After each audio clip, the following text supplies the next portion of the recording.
SquareHammer!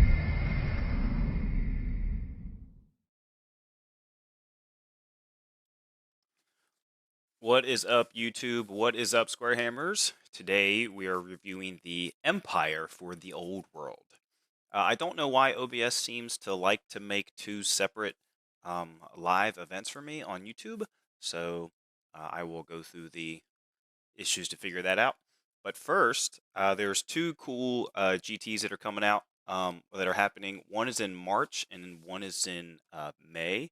The first one is Brawler's Bash down in North Carolina. I don't know if y'all were around when that was a thing, but North Carolina used to be like the central hub for Warhammer Fantasy. They are, let's see if I can copy the link for y'all. Hold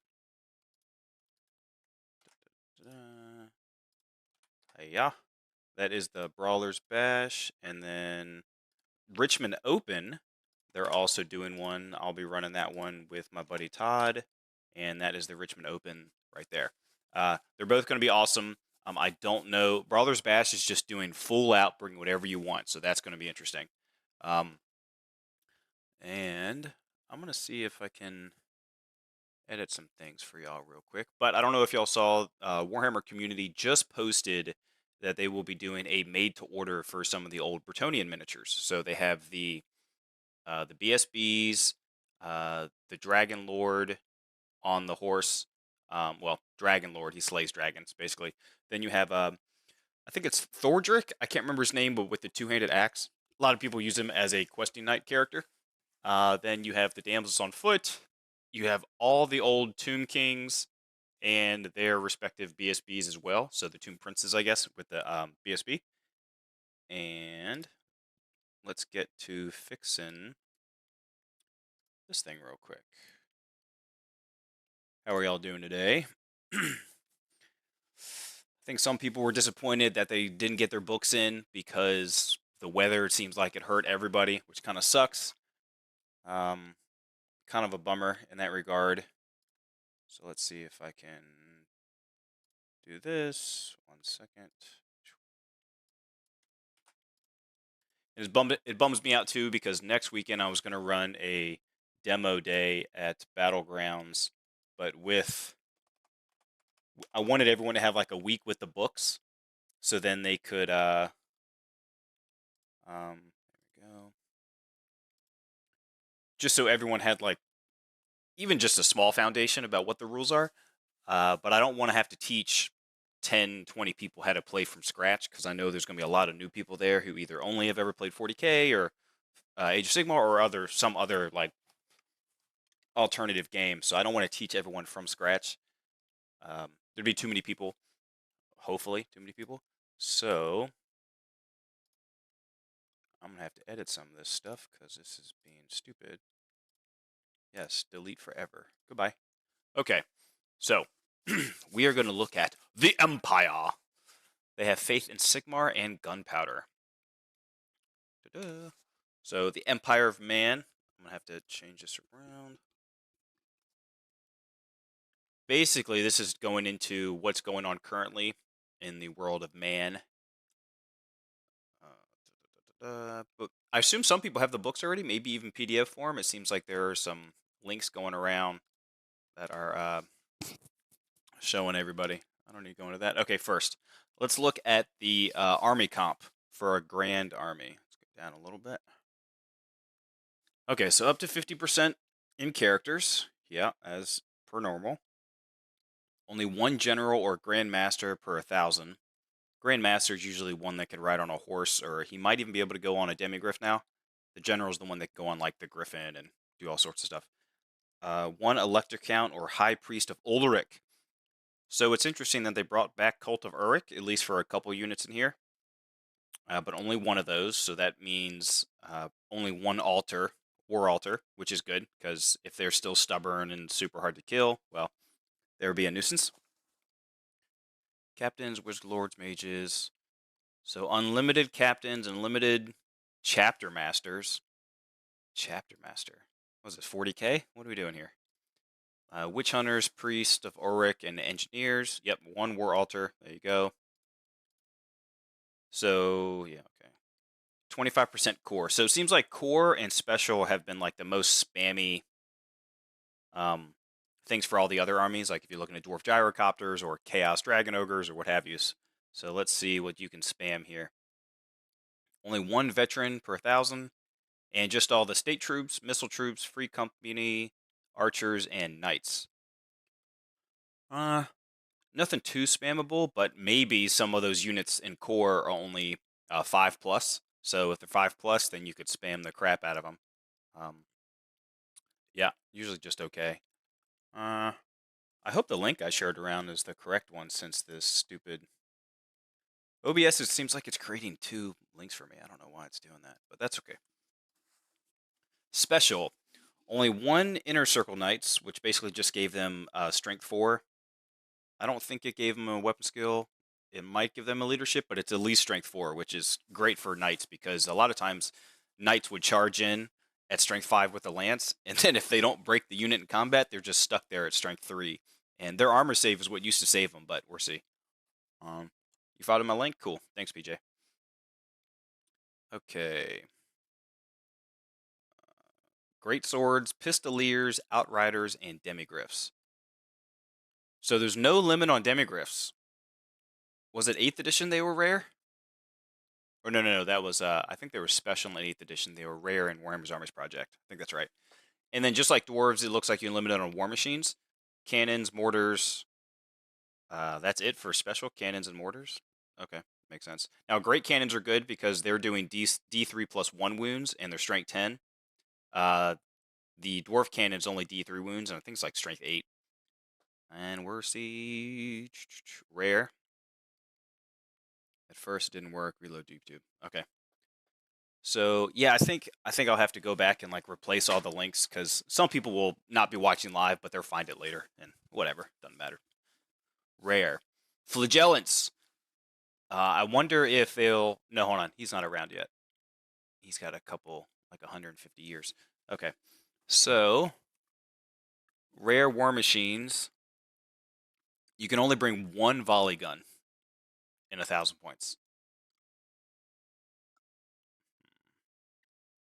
Or rocket battery. I'm guessing the rocket battery still sucks. The last time I remember it being good was like 6th or 7th edition, when it was just 1 large blast and it was like strength 5. Jonesy and Christian would tell me all the time when Jonesy would shoot his Hellstorm rocket, strength 5 large blast, and just delete a unit of spearmen, and then 1 steam tank. So that's why you have to do. They don't have to, but for more balanced list comps, you do 1999 plus 1, so you can't take double steam tank, you can't take 6 war machines, stuff like that, or 2 war altars. So mercenaries and allies, they can ally dwarves, Bretonia, and wood elves. So why is Empire allying wood elves? Okay. BSB, 25 points. All right, so now as we come down,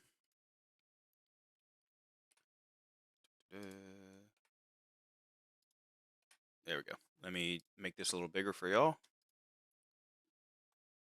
and edit some stuff. You're welcome, Nicholas. I am here to show y'all some rules. All right, that should be good. Y'all can see everything. Excellent. So compared to, it's interesting that a Bretonian Baron is like 195 points or something, but it has like 4 wounds, and he's like strength 5 and like weapon skill 6 or 7. But a general of the Empire is so much weaker. He is less than half the cost of a Bretonian Baron. He has like 2 less attacks than the Bretonian Baron. At least, I think they might be weapon skill 7, so 2 less weapon skill, 1 less strength, 1 less wound. It might have been initiative 6 on the Baron, I don't recall. But they have options of everything. Great weapons, halberd, lance, longbow. I don't know why you'd put a longbow. Pistols, not bad. They can take full plate, which is good. It doesn't talk about.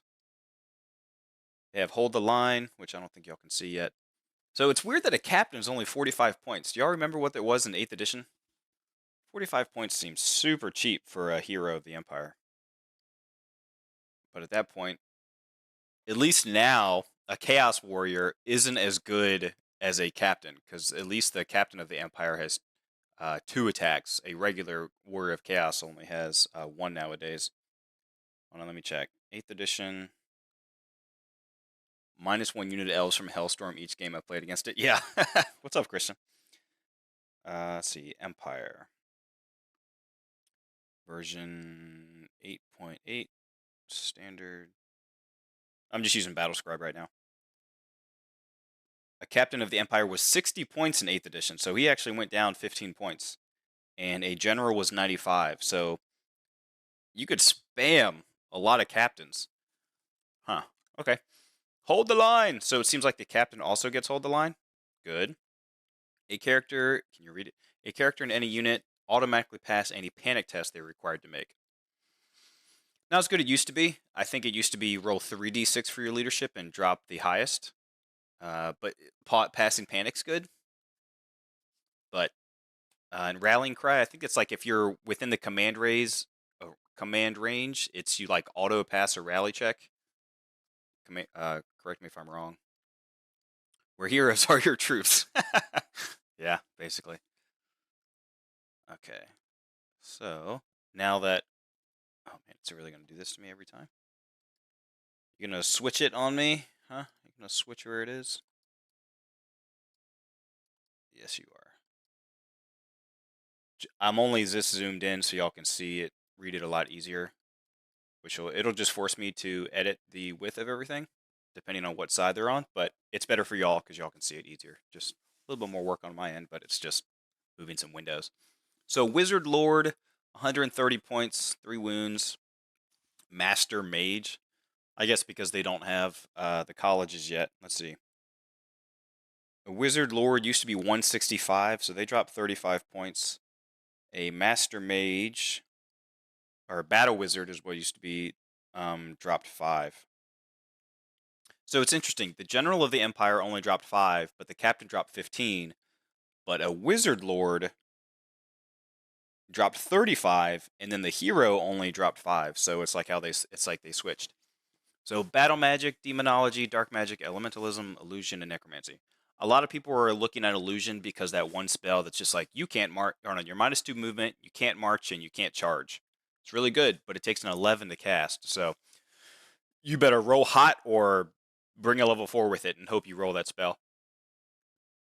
There was another one in demonology, I think that's really strong. It's just flat -2 leadership.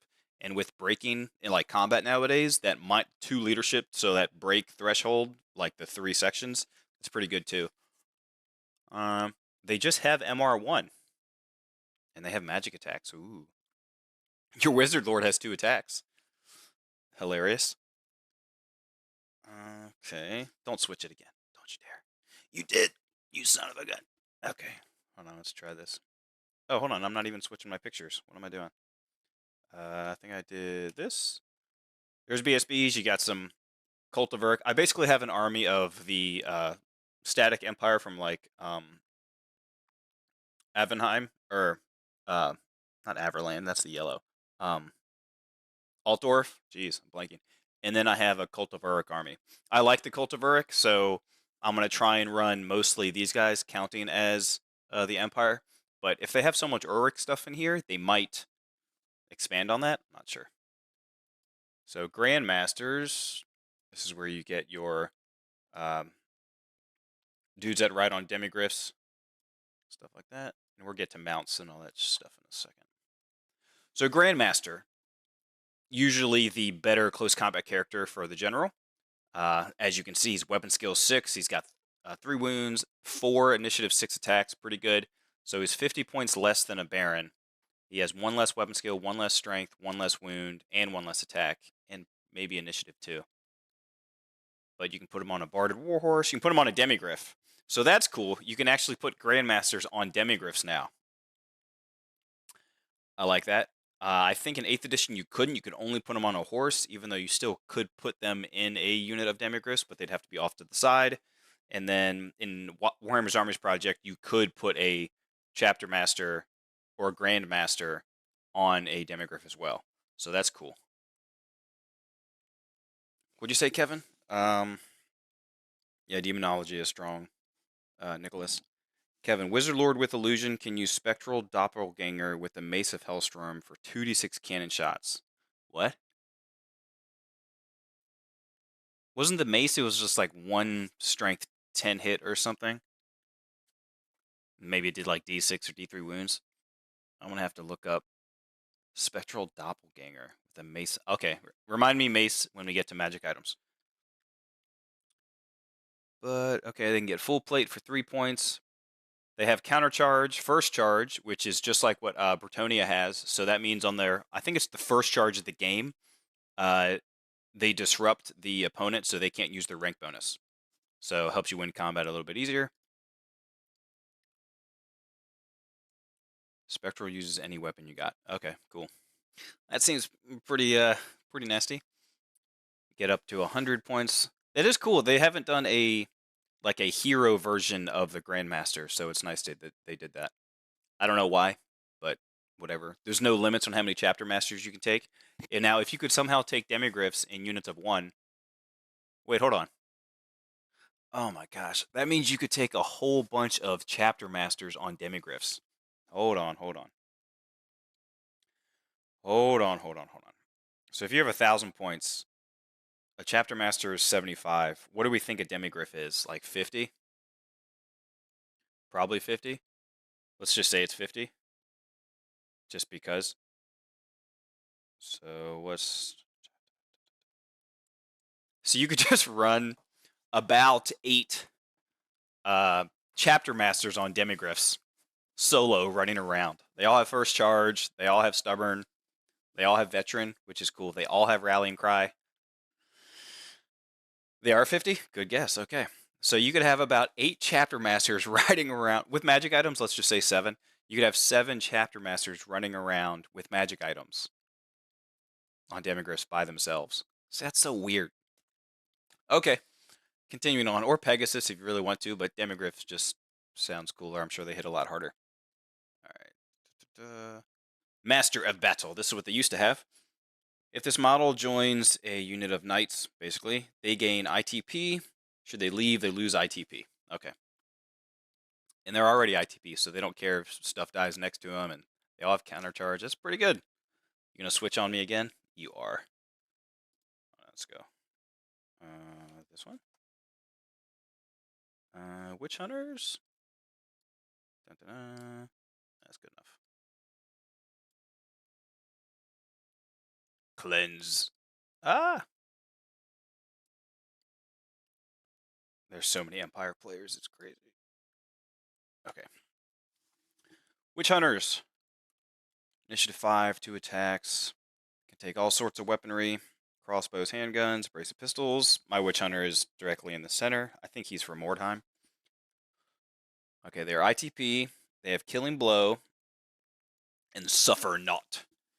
Many witch hunters stalk the old world, guided by the teachings of their church and their personal biases, to seek out the multifarious enemies of man and deliver them unto justice. Each witch hunter in your army must have one of the following. Let's say you can duplicate. Okay, so each one has to take one, and you can duplicate. It doesn't say anything about duplicating. So the witch hunter in any unit they join gain hatred, enemy wizards, and MR2. Not great. Actually,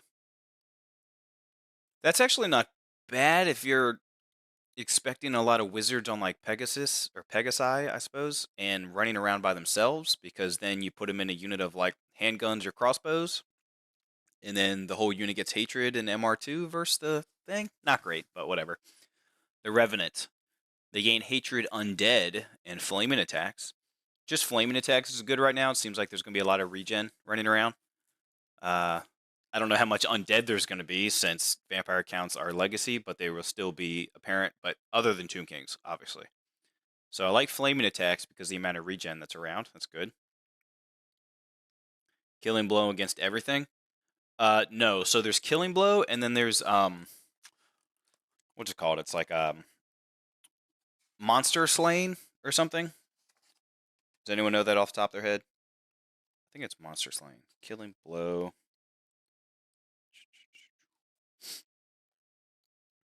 Killing Blow. Yeah, so Killing Blow is just infantry and cavalry.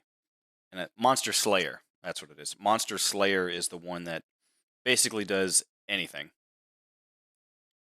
It's weird that Monster Slayer doesn't include... So if you have Monster Slayer, you don't get Killing Blow.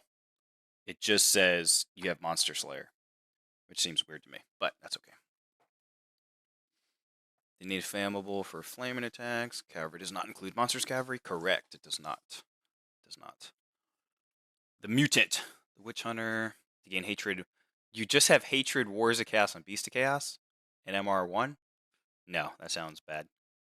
So a lot of this is like if you're trying to tailor, or if you're playing a campaign and there's a cool scenario that or like you just hire a witch hunter. It's like Mordheim. If you're like you're going up a bunch of wizards, you're like, hey, let's hire this witch hunter over here to come take care of these guys. The demon, okay, demonic and magic attacks, not great. It doesn't have snipe, so I think do they have snipe in 8th edition? I know they're doing WAP. Killing blow. Snipe would be good because then you could actually shoot with like a brace of pistols or a crossbow handgun someone out of there. But no snipe's kind of weak. I don't know why you'd ever take this guy. Not great. I don't see why you'd ever take him. Okay. Warrior priests. And I want to see all my warrior priests, so we're gonna. Hey, there we go. And then warrior priest of Sigma. I don't know if y'all have seen those videos, but I love the cinematic videos of some of those games online.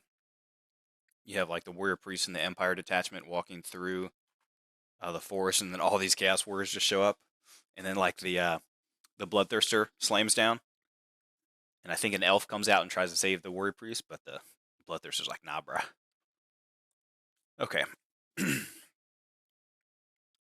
So Arch Lector, I guess they had to change Arch Lector to Lector of Sigmar.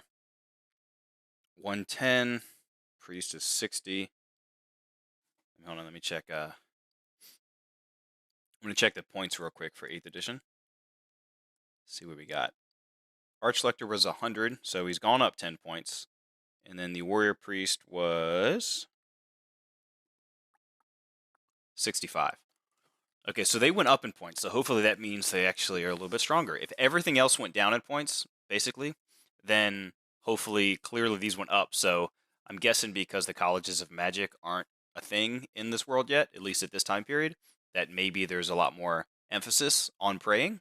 So, priest good for my cult, my Orlick cult. Orlick!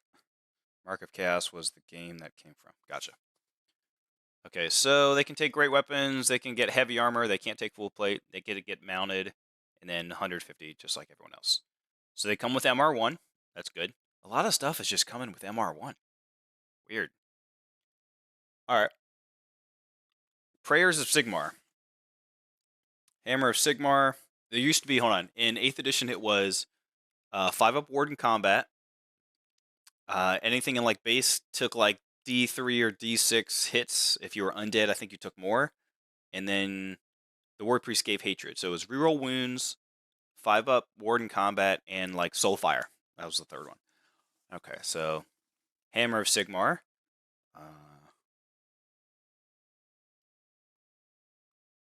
You can target a single friendly unit that's within command range. Wow, okay. So it used to just be the unit that you're with. That's pretty good, but it's only, you can roll hits or wound of 1. Okay. But do they have hate? So they don't have hatred anymore. They lost hatred. You get either reroll 1s to hit or wound. You get a 5-up ward. Did I say invul earlier? It's 40k. 5-up ward only during the shooting phase. Interesting. So you get they switch that. It used to just be the close combat phase. So at least you can target units outside of the unit you're in. So you can actually sit them back a little further and cast out to other people and bless other people instead of just the base unit they're in. That's kind of neat. Add some more utility. And then Soulfire, single enemy unit this model's engaged with suffers D6 strength 3. So it doesn't get buffed from undead or anything, but it's D6 strength 3 at AP 2 that have flaming and magical. Not bad. Yeah, they lost hatred. That's pretty big. Kind of surprised about that. But still kind of cheap. But they went up in points, so I don't know why. They went up in points, but it seems like their rules got debuffed a little. Maybe, I assume on the altar, it's just like the bubble that it used to be, so maybe that's better. And no, good call. Good call, Christian. You cannot dispel this model. Chanted. Well, it says chanted, so what's chanted? When this prayer is chanted, and then the asterisk. And then the asterisk says, note that if one or more friendly unit is within this command range, this prayer is chanted. You must tell your opponents which unit is affected.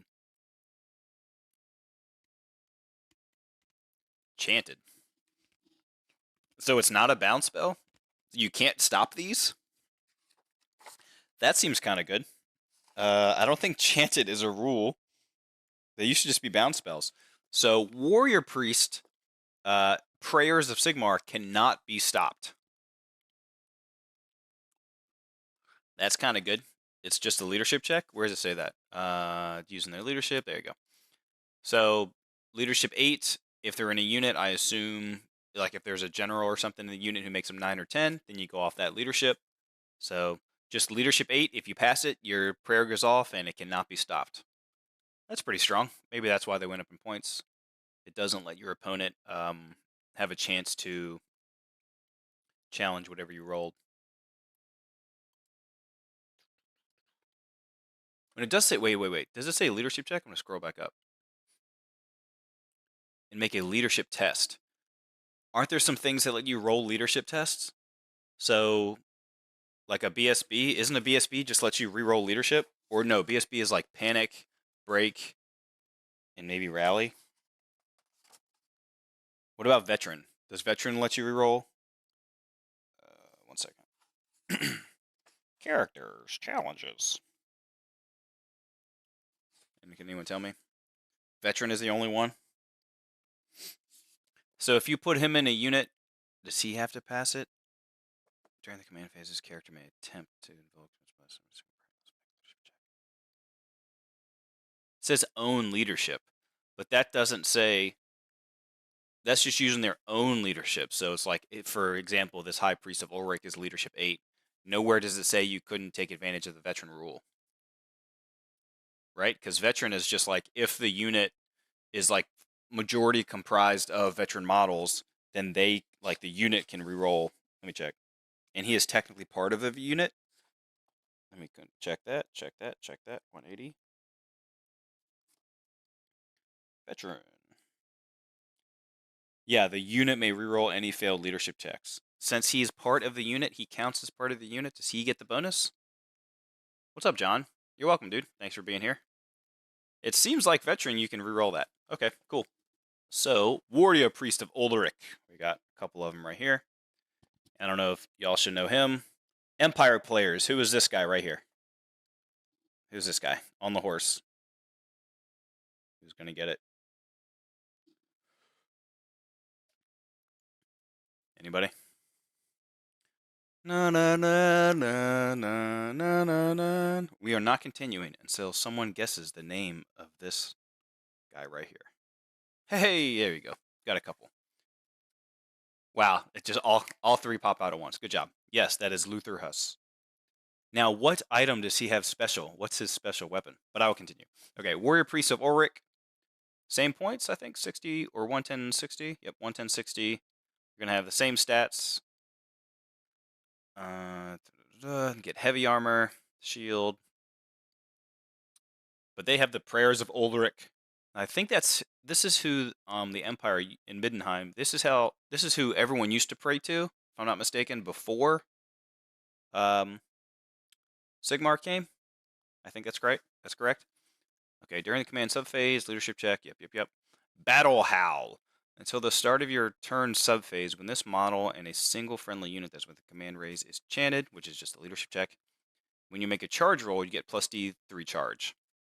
May only affect infantry or cavalry. Okay. Plus D3 modifier to the result. Does that mean that it increases your max charge range, or just gives you plus D3 to the result? I'm gonna have to think about that. because I think Swift Stride gives you an extra 3 inches to your max charge range, but I think this, not sure if that stacks on top. So if your max charge range for most things, which is like 8 as a cavalry, plus 6, because that's like your max, and then plus the other 3, so it's basically 8 plus 9, so 17. Does that make your max charge range 20, or does it just means you get more, you get closer to 20, basically on average? Ah, thank you, gracious. I knew it. Baldness, PJ. That's a specialty. Hey, now I'm getting there too. See, I'm getting there too. Maybe I'll dress up for him as at the next event. Okay. Winter's Chill. Until the start of your next turn subphase, any enemy model that directs its attacks against this model, its mount. Okay, so you reroll 6s. What's interesting is that this one.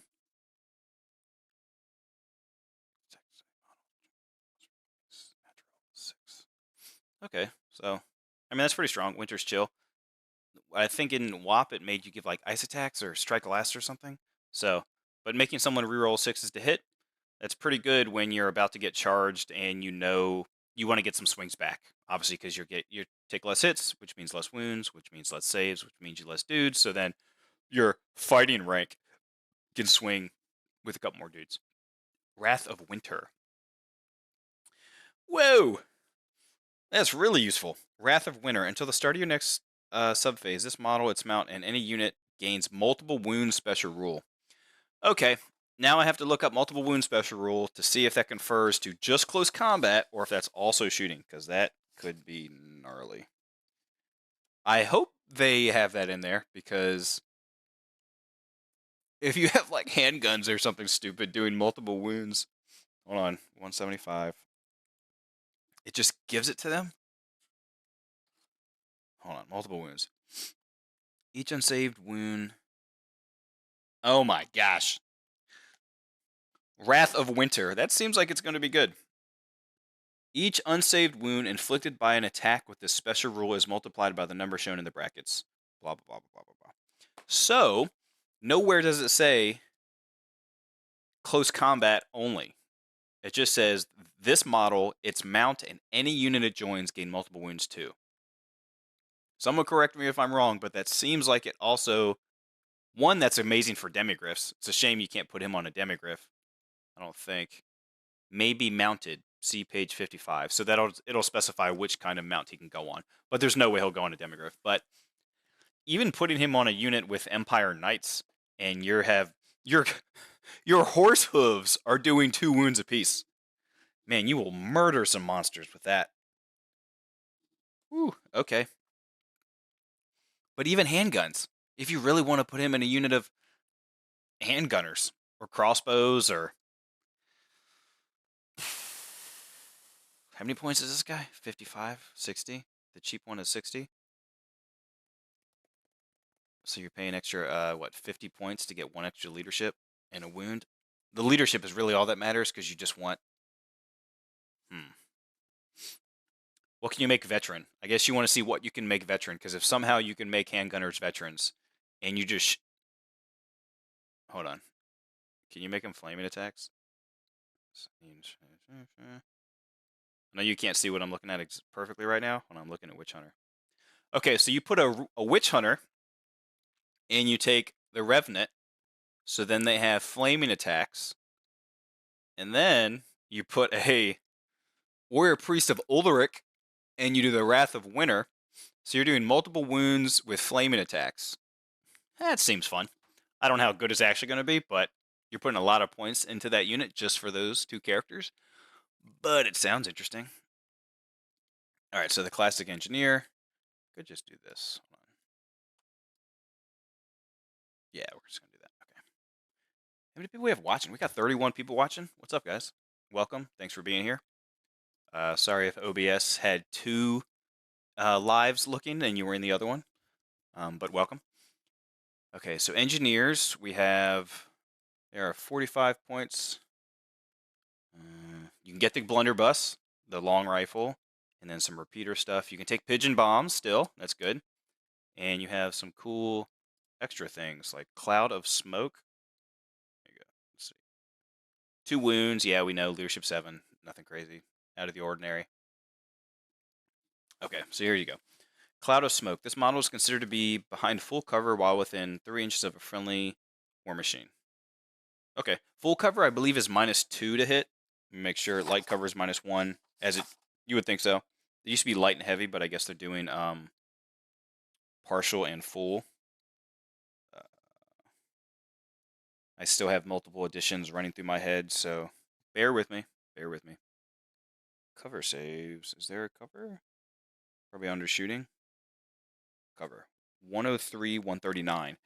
Based off how this book has been laid out so far, I'm going straight to 139 and not worrying about the first one because it's going to say, see page 139. Hey, there we go. Yep, full cover, which means -2 to hit. Okay, cool. That's what I thought. I know, no mechanical steed. How sad is that? How sad is that? Maybe, because you can't even mount them at all. Okay, Master of Ballistics. Once per friendly turns, from which you can use enemies' models ballistic skill, artillery dice. Spawns flee or engage in combat once per turn. A friendly Empire war machine that is within its command range can either use its model's ballistic skill. So nowhere does it say you can't still shoot with them. I can't remember which edition it was. It like switched. In one of the editions, you could shoot and then also use the Master Ballistics. But then the next edition, you could either shoot or use the Master Ballistics. So this one doesn't say. It says you could. It doesn't say you can't shoot. So maybe giving a long rifle only 10 points isn't bad. I'm guessing that has sniper. Or maybe the blunderbuss. Or see what the blunderbuss does. It used to be like a strength 6, like one shot kind of thing. Maybe it's a small blast now. Who knows? But obviously, engineers go usually with the Hellblaster. Usually not with a cannon. Usually not with a mortar. But the Hellblaster is what usually put this on for extra ballistic skill because he's BS4 for those extra hits. Character mounts. All right. So Demig Griff is only 50 points. A Griffin we'll have to get to. The Imperial Griffin, which I guess is an upgrade. What are we on? Hold on. Wizards, we aren't there yet. 16 points for a Warhorse, 30 points for a Pegasus. That seems pretty cheap for a Pegasus. War Altar doesn't describe them, so let's get to that.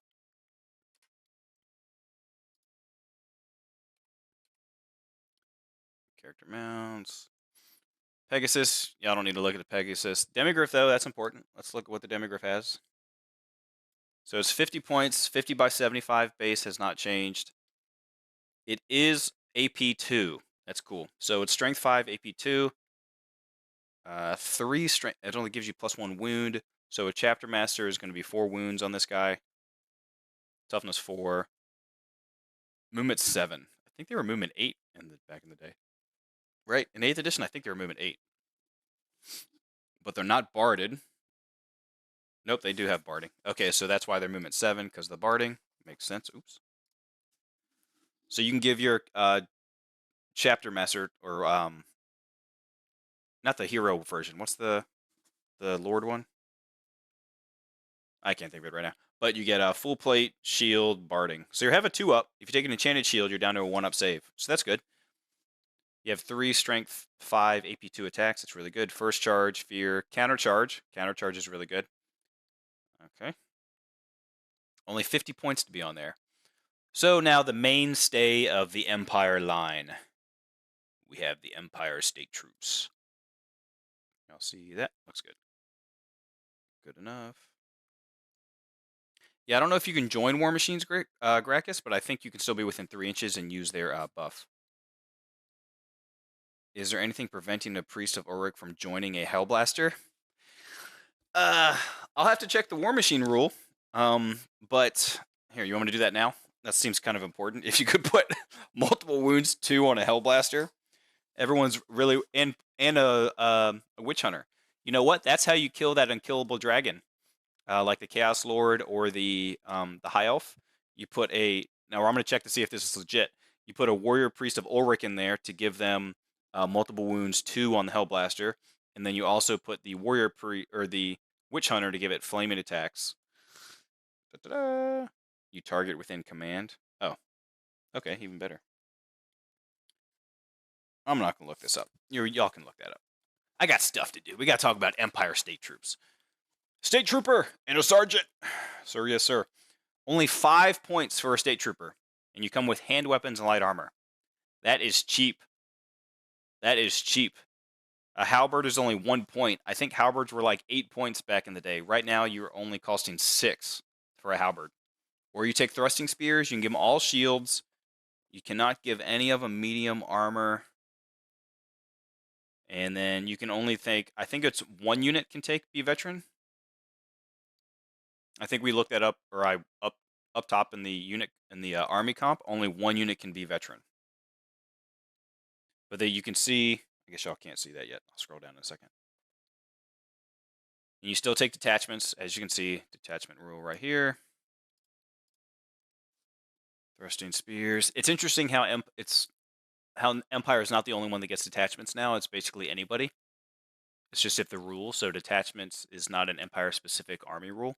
Like dwarves can take it as, if y'all watch the dwarf one, where you have iron drakes and iron breakers. Not iron drakes. Yeah, that's right.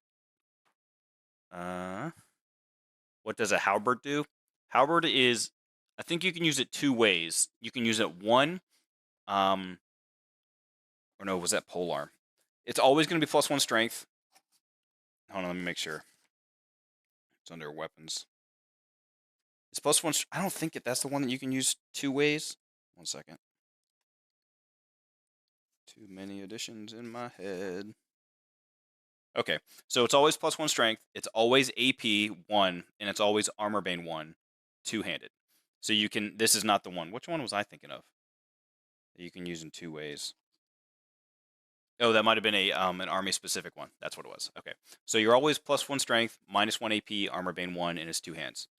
So strength 4 halberds for only 6 points. That's pretty cheap, actually. A 6-point halberdier. You could take shields. If you're really worried about you get charged and you want to save a couple guys, you start with the hand weapon shield, and then obviously you're going to lose and you're going to get pushed back. And then if they follow up, I think that might count as a new combat. So then you could then switch to halberdiers, because then they don't have the charge. So then maybe you're swinging before them. Something like that. There's like some cool tactics. That's what it is, the Bretonnian polearm. Thank you. Thank you. I think it's the era of spear, +1 initiative, and 1 hand. Yeah, it could be. Could be. Are any of y'all like coming to any of the events? I don't know if anyone's nearby. I don't know if anyone's local-ish. But we have Brawler's Bash in North Carolina. We have the Richmond Open near Richmond, and then we have the Nova Open. Those are like the next big 3 that I can think of. Now that's obviously March, May, and August. And there's probably some more. Like, I'm going to Adepticon. Hopefully I see some people at some of these GTs. I'm still not on the list for Adepticon. I signed up like 2-3 hours after the tickets opened, and apparently they were all sold out in 10 minutes. So we'll see what happens. I'm still going to go. I'm still going to bring an army. If I can't play in the event, then I'm sure there'll be other people there with armies, and we can just shoot the shit and like play a game or 2. Wrong continent? No. That's okay. Commands only 5 points. Have drilled. Close order detachment regimental unit. Okay, so let's get to the missile troops. Interesting. A state missile troop is 7 points. They start with a crossbow for 7 points. A 7-point crossbow is pretty cheap. And crossbows are ponderous now, so that means you can move and shoot with them, but it's -2 to your shooting. You used to not be able to move and shoot at all, so it was move or shoot. But now you can, you're BS3, so you hit on 4s. If you move, you're going to be hitting on 6s. But at least you can get some shots in. You might hit something. You can replace handguns, 1 extra point. So crossbows have no AP now, which seems weird to me. Are they armor bane? I think a crossbow might be armor bane. Armor bane 1. It would make sense, right? Because they used to just be AP 1. Crossbow. Oh, they're armor bane 2. Okay, even better. But a handgun is strength 4, -1, and armor bane 1. So you just get flat. So it's pretty good. Oh, and battle reports. I guess I should mention that. Thank you, Fantasy Gaming Studio. I haven't bought into the old world. I've seen some battle reports from Milan, heard the difference. YouTubers. I don't think it's all about high initiative. I've played a couple games now, and having the high initiative is nice because you can kill. If you charge first, you can take out the fighting rank. But since there's a lot of, like say this unit charged, killed the fighting rank, this unit would just back up, and then this unit can pursue, and then depending on how the initiative is here, this unit might fight first and just start smacking the hell out of them. So it's going to be like a lot of big pushing back and forth. It really depends on the army, because if you have a low leadership, like dwarves have leadership 9 base, which is massive because they will almost never be fully just breaking unless you roll above a 9 on your break check. So dwarves will always probably just be backing up or pushing the enemy back. It's going to be hard for them to break, especially with the BSB nearby. So low leadership armies, yeah, they're break and run, but it's still going to be a slugfest in combat. So it's going to be interesting. Oh, but for battle reports, now that the rules are technically released on the 20th, now I can start filming battle reports with people, and then I can start posting some. So look forward to that. I'll probably post a poll and see what armies y'all want to see first. Tango. Obviously, I can't do the legacy armies yet because those books aren't out, so hopefully they come out soon. But moving on. So state missile troops, they do have detachments, which is good. They are close order. I'm surprised you can't do open order with, wait, state missile troops and they have a crossbow. You should be able to do. That's fine. Pretty cheap. You can run them as detachments, and detachments are pretty strong.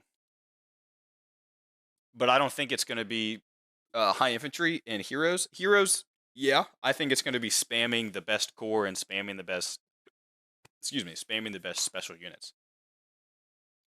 But Free Company Militia, 6 points. I don't know why they're an extra point. They have 2-hand weapons and throwing weapons. Throwing weapons are okay. They have Horde, which means you can get +1 additional rank bonus. So that means as infantry they can get 3. Now they are impetuous, which means I think you have to pass a leadership check or you have to charge if you fail that leadership check. They are open order, which means you basically can ignore cover, and I think open order means after your move you can then spin up to 90 degrees. So a lot of people are going to forget that open order does that, at least initially. Open order is pretty gnarly, and there's a lot of stuff that's open order that you don't expect. Basically, you get to move, maybe even march, and then you get a free 90-degree spin, which is very important. Quick turn. After moving, unless it charged, marched, or fled, okay, so just moving, a unit can pivot about its center to change 90 degrees. So that's pretty big. That's going to change angles for charging, like your opponent charging you or whatever. So that'll be interesting to see. I think that's going to be cool. 30 piece range or AP? What'd you say, Nicholas? 30 PS range? PS. Range of a crossbow is 30. I don't know what you're trying to say. Okay. Empire Archers. So this is what I think is weird. Empire Archers are 5 plus. So you could spam a buttload of Empire Archers. They all skirmish. They all have Vanguard. They all move through cover. And they all have open orders. So you can move 4, spin in a direction, your skirmisher, so your line of sight doesn't really matter anyways, but it does matter for redirecting charges and stuff like that. Let me pull up. So what's that? If you don't upgrade any, so if you have 500 points, you have to spend it on core. 14. So you could get basically 70 archers, and that's 14 units of 5 archers. And look, you can give them, which is so crazy to me. I'll get to the Wood Elves, but I'll do Wood Elf later. Yeah, at that price, it's crazy because 7 points, and you give them fire and flee, and you give them scouts. So you could easily have 70 scouting archers, 14 units of 5, Actually, probably a little less, because if you're trying to just minimum at 500 points, let's just say 14. 70 archers scouting all up in the opponent's face, move blocking them an insane amount, and they all have fire and flee, which means usually when you flee, it's flee 2d6, but fire and flee is you shoot, and then it's you still roll 2d6, but you pick the highest. So you're getting all these extra shots. They all have war bows, which I think are quick to fire, now that I think about it, which means, man, are they really quick to fire? So that means you can always stand and shoot. Let me check. Hold on. Warbow. No, it's just volley fire. What's the one that's quick to fire? Oh, that's a short bow.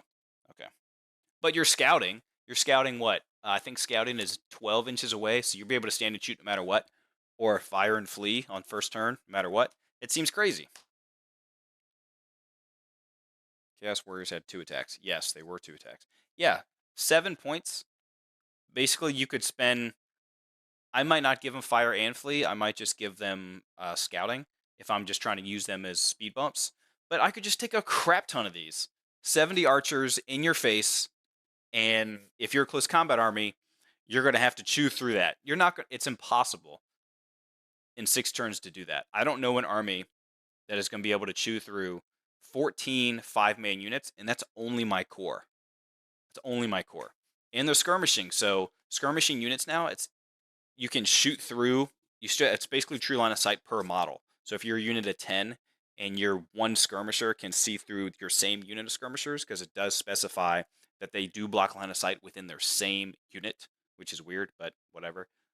So like everything's going to be able to fire if you position them correctly, and then you're going to move block like crazy. So it's weird to me. I don't really like that. So that's why I'll be running like, except for core, you can mark core. I think is going to be 0 to 6, and everything else is going to be 0 to 3. So you still could run 30 of these guys, minimum 30. All right, I think it's too good. If you ask me, too good. GW, too good. Y'all are letting people spam stuff, and that is not, in my opinion, the okay. Greatswords, the spirit of the game. Sorry, I couldn't think of spirit. Greatswords, weapon skill 4. Your champion's weapon skill 5. That's cool. Only strength 3.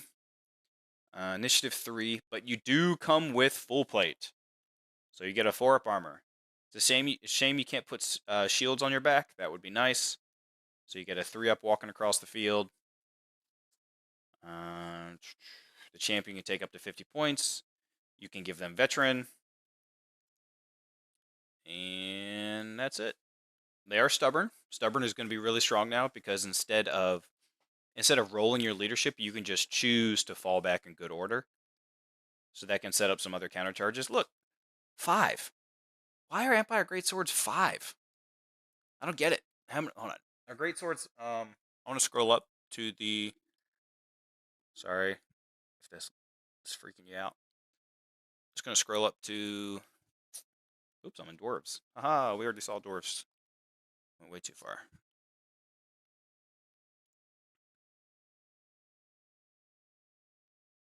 No. There we go. I just want to see if there's a max on Greatswords. Nope, so there's no maximum on Greatswords, as you can see right here. It's just, there's no 0 to 1 or anything like that. So you could take all your 500 points in archers, and then you could spend 1,000 points on 5-man units of Greatswords. That just seems so weird to me. I can't believe they're not 10. Ugh. I don't like it. I don't like it. But they are regimental units, so that means you can have detachments with them. So you could run a bunch of Empire Greatswords and these detachments and Empire Archers as detachments. So when they charge the Empire, when they charge the Greatswords, you can fire with your archers. Now that's always a thing, but when you have 20 units of 5 or 10 each, 10 units of 5 of each, it seems really weird. Why 5-man units? I don't know, man. I don't know. Ask GW. Ask GW. Flagellants. Or flatulence, if you want to have a joke. 13 points apiece. How much is a Greatsword? Greatsword is 11. So these are 2 points more than a Greatsword. But I'm sure they should be unbreakable. They are unbreakable. They hate everybody. They have feel no pain, which I'm guessing is a type of word save, because I don't think they'd have a feel no pain save here. 1 attack apiece, and they have flails, which in the first round of combat they're going to be strength 5. Also, 5-man units. Close order. Okay, let's see what Fanatical Zeal. You know what the special rule can be joined by? Okay, so you can be joined by a warrior priest, basically. They get unbreakable, so that means you can give them the buffs of the reroll 1s to hit or wound. You can give them the Soulfire one and the other one, which was it's like a 5-up from shooting. I think it is now. You can't put an Ulrich guy in here though. Just so you know, you cannot put a. It just says Lector or a Priest of Sigmar, which makes sense. Feel no pain. You get a 6-up ward against non-magical. You get a 5-up ward versus strength 5 or more. So basically, it's like Blessing of the Lady. That's how it seems. I don't know if it does sell more. I mean, it sells more of like that specific unit, but I don't know if it like sells more overall. Yeah, I don't blame that FGS. I figured something a little different would be, but that's okay. Whatever. It shouldn't be a ward save. It should be some extra. It should just, you know what? It should be a regen. Maybe a regen. Some kind of regen save. All right, Pistoliers. Okay. Pistoliers have Impetuous. Yikes. That's not good. That means they might have to charge. Hope y'all, did y'all hear that? Let me turn that off. And I don't know if y'all saw the post it's going around right now, but some of the GW horses, the horse heads for Bretonians, are like molded. They kind of look like cocks. It's weird. Uh, the mold is totally off, and it seems like it's multiple people have that problem with the horses, which I'm sure that'll get fixed. Where are we at? Hold on. Let's switch. Wizards. We already talked about wizards. State troops. Y'all got to tell me. Tell me to change the photo. Totally forgot. So we got swordsmen, halberdiers, crossbows, and archers. I might need a bunch more archers, it seems like. Then we have great swords, and now, who knows that? Starts with a T. Starts with a T. If I play Ulrich and I use my Ulrich models, I'm going to use those as my great swords. So, yeah, Impetuous is very bad for them. But, oh, that seems weird. Hold on. Skirmishers have 360 line of sight. Is it only shooting purposes? So could you actually face your pistoliers backwards? Right? And then move them. Y'all see what I'm going with this, right? It's like the old Frenzy for in older editions. You face your flying dude backwards, and then on your turn you fly him up. So he doesn't have an eligible charge because he can't see anything. Is that right? Does that sound right? Can you not do that? They have counter charge, which is cool. You get like 2 extra attacks in close combat. Not 2 extra, but you have 2 attacks because you have brace of pistols. You have heavy armor. It's nice. Veteran may replace blunderbuss for Peter hand pistol. Da, da, da. 1 unit can get Vanguard. 2 to Guard. Good job. Well done. Well done. I'll be using those as great weapon dudes if I run Empire. I'll be running them as Ulrich. Try and run like an Ulrich. Cool looking army. 16 points apiece isn't great. I'm surprised they're on 30 by 60. I guess it's because they're on a warhorse, which is pretty large. Don't know if I like. Yeah, I don't know if I like that. But if you have Impetuous, I think you can face backwards as a skirmisher because you're skirmishing and you're fast cab. You should be able to, and you have Fire and Flee. It's pretty good too. I'll have to look up the Impetuous. You know what? Y'all want to help me? What would that be under? Skirmishing? Skirmishers, 187 or 184. Alright. Skirmish formation, facing the line of sight. They do not have flanks or rear arcs. Therefore, units in skirmish formation can declare charges and shoot in any direction. Never mind. Okay, so you can't turn them backwards. I guess. Hey, good job, GW, for not allowing that gamey thing that I just said. So that's good. What's up, Blue? Who is the Mad Wolf? The Mad Wolf. They do seem expensive. 16 points is pretty expensive. I think a Bretonnian dude is like 24. I think so. Something like that. All right. Outriders. I love Outriders. They didn't get a lot of play in the older editions because they had move or fire weapons, which was trash. Now what do they got? They all have repeater handguns, which I'll have to get to later, which I'm sure are ponderous. Unit size of 4? They're not heavy cavalry, so I'm surprised the unit size is only 4 plus. Surprising. You get a sharpshooter, basically to go to BS5 for 6 points. And you get all sorts of... You basically get... They come with Vanguard. You don't have to pay for Vanguard. That's cool. They do have fire and flee. That's really nice, actually. Skirmishers, open order. It's pretty good. In open order, can't you? Not sure. Oh, what's up, Doug? What's up? Handguns are -3. Oh, yeah, 3-shot handguns. Okay. Just making sure there wasn't anything different. I'm sure they're still ponderous. I'm sure they're still AP1. We'll get to that. Yeah, BS4 is great. So you pay 3 extra points. You're basically only paying 2 extra points because if you give the other pistoliers, if you give them Vanguard. So basically it's 3 points. It's only 2 points if you pay for Vanguard, and you have a 3-shot gun and an extra ballistic skill. You do have heavy armor. You do have heavy armor still. Surprised. Okay, I need to get to the weapons to see what they do. If there's anything specific about them. Empire Knights. Heavy armor shields, which means you just have a 4-up, and barding you have a 3-up.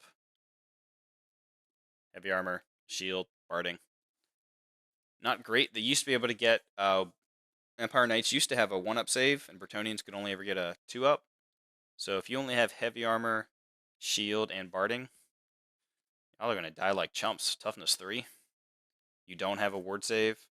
Only 21 points. Weapon skill 4. Great weapons are lances. Probably always lances, just be able to strike first when you charge. Because a great weapon, yeah, you go to initiative 1 and then you add your 3, so you're striking initiative 4 most of the time. But a lance, you're striking like initiative 6. You can replace... Wait, so you can have a lance... Am I reading this right? You can have a lance and a great weapon? Is that right? Must take one of the following. Great weapons or lances. Oh, it says or. Boo. That would have been cool if you take great weapons and lances. I would have never seen that coming from GW. Nothing crazy there. They do have counter charge and first charge, just like Bretonnians. First charge. So you do disrupt an enemy. You get rid of their ranks on the first time you charge, which is pretty good. Helps you win combat, especially versus infantry units. So you might push them back on the turn 1 charge. Not turn 1 charge, but first charge. Okay. Yeah, great weapons aren't awesome.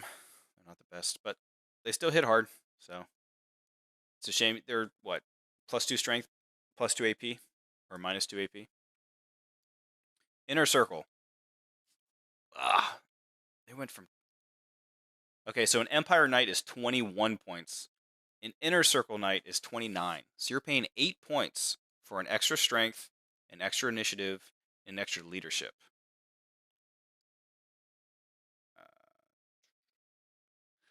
Actually, that might be worth it, because if I scroll down here, you come with Veteran, which is really good, and you just get Inner Circle.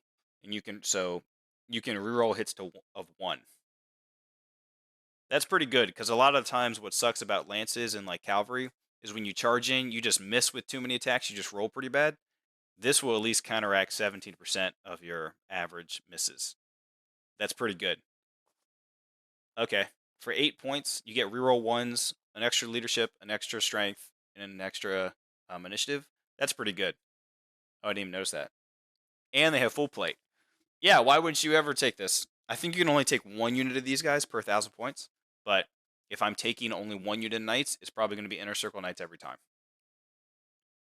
And only a unit of 4 is the minimum because they're heavy cavalry. Well, reroll ones, that's pretty good. All right, and you can remember, you can put a priest in here. You can put either or priest, so you can give them all the prayers that you wanted. Pretty cool. And nowhere does it say you can't. I have to reread it, but it doesn't say you can't take a priest of Ulrich and a priest of Sigmar and put them in the same unit and then have them. I'm guessing the prayers you can't do multiple prayers, but they might stack if you do one of each. I have to check that. All right, Demig Griffs, 58 points. Weapon skill 4, strength 4, toughness 4, 3 wounds apiece. Oh, hold on, where's that?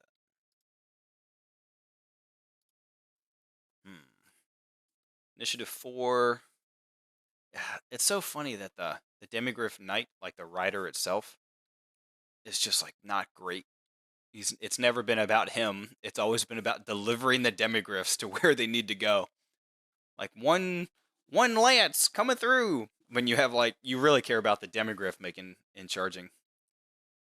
Heavy armor, shield. Can you give him full plate? 5 points, Jonesy. Jonesy, if you're there, you messaged me asking how many points is it for full plate. It's 5 points on a Demigriff.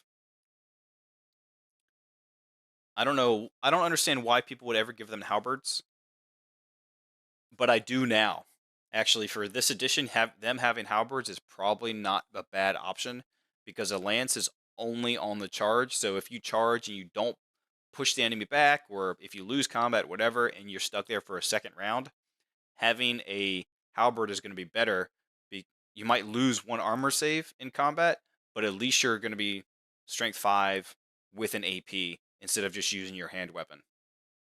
But like I said, it's still about the Demigriff. It's not about the rider. So maybe keeping the lance is better, and keeping that extra armor save is probably the better option, honestly. And unit size of 2. Who was I? What army was I looking at before that had? It was unit size 3, but it was a monstrous cavalry. It doesn't seem fair that Demigriffs get 2. I'll have to look that up later. Okay. Wicked Claws, yep, strength. So there'd be strength 5, AP 2 with their 3 attacks. They also have first charge. It seems like most cavalry just get first charge.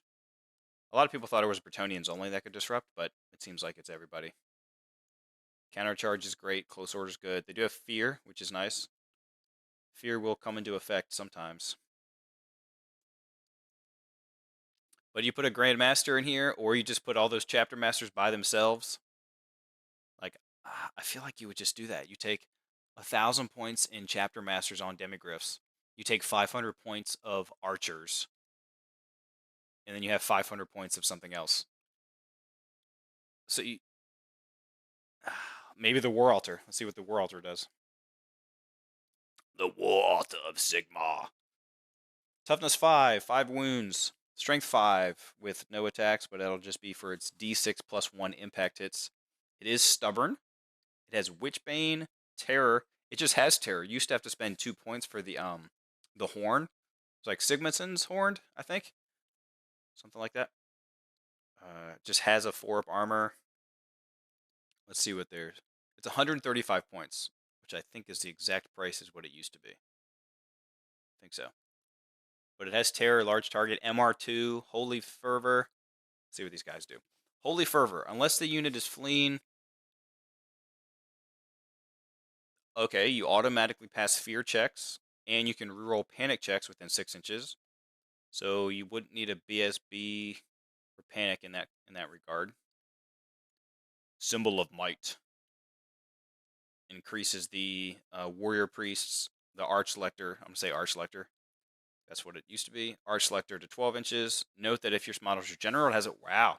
Okay, so if you take a lector of Sigmar, get out of here. Whatever. If you take a lector of Sigmar as your general on a war altar, his command range is 18.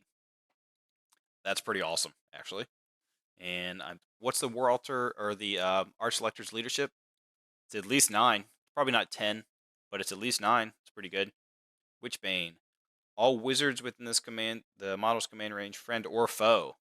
Ugh! Yikes! Yeah, no ward save. That is true. But if you put a character on here with a ward save, you're good to go.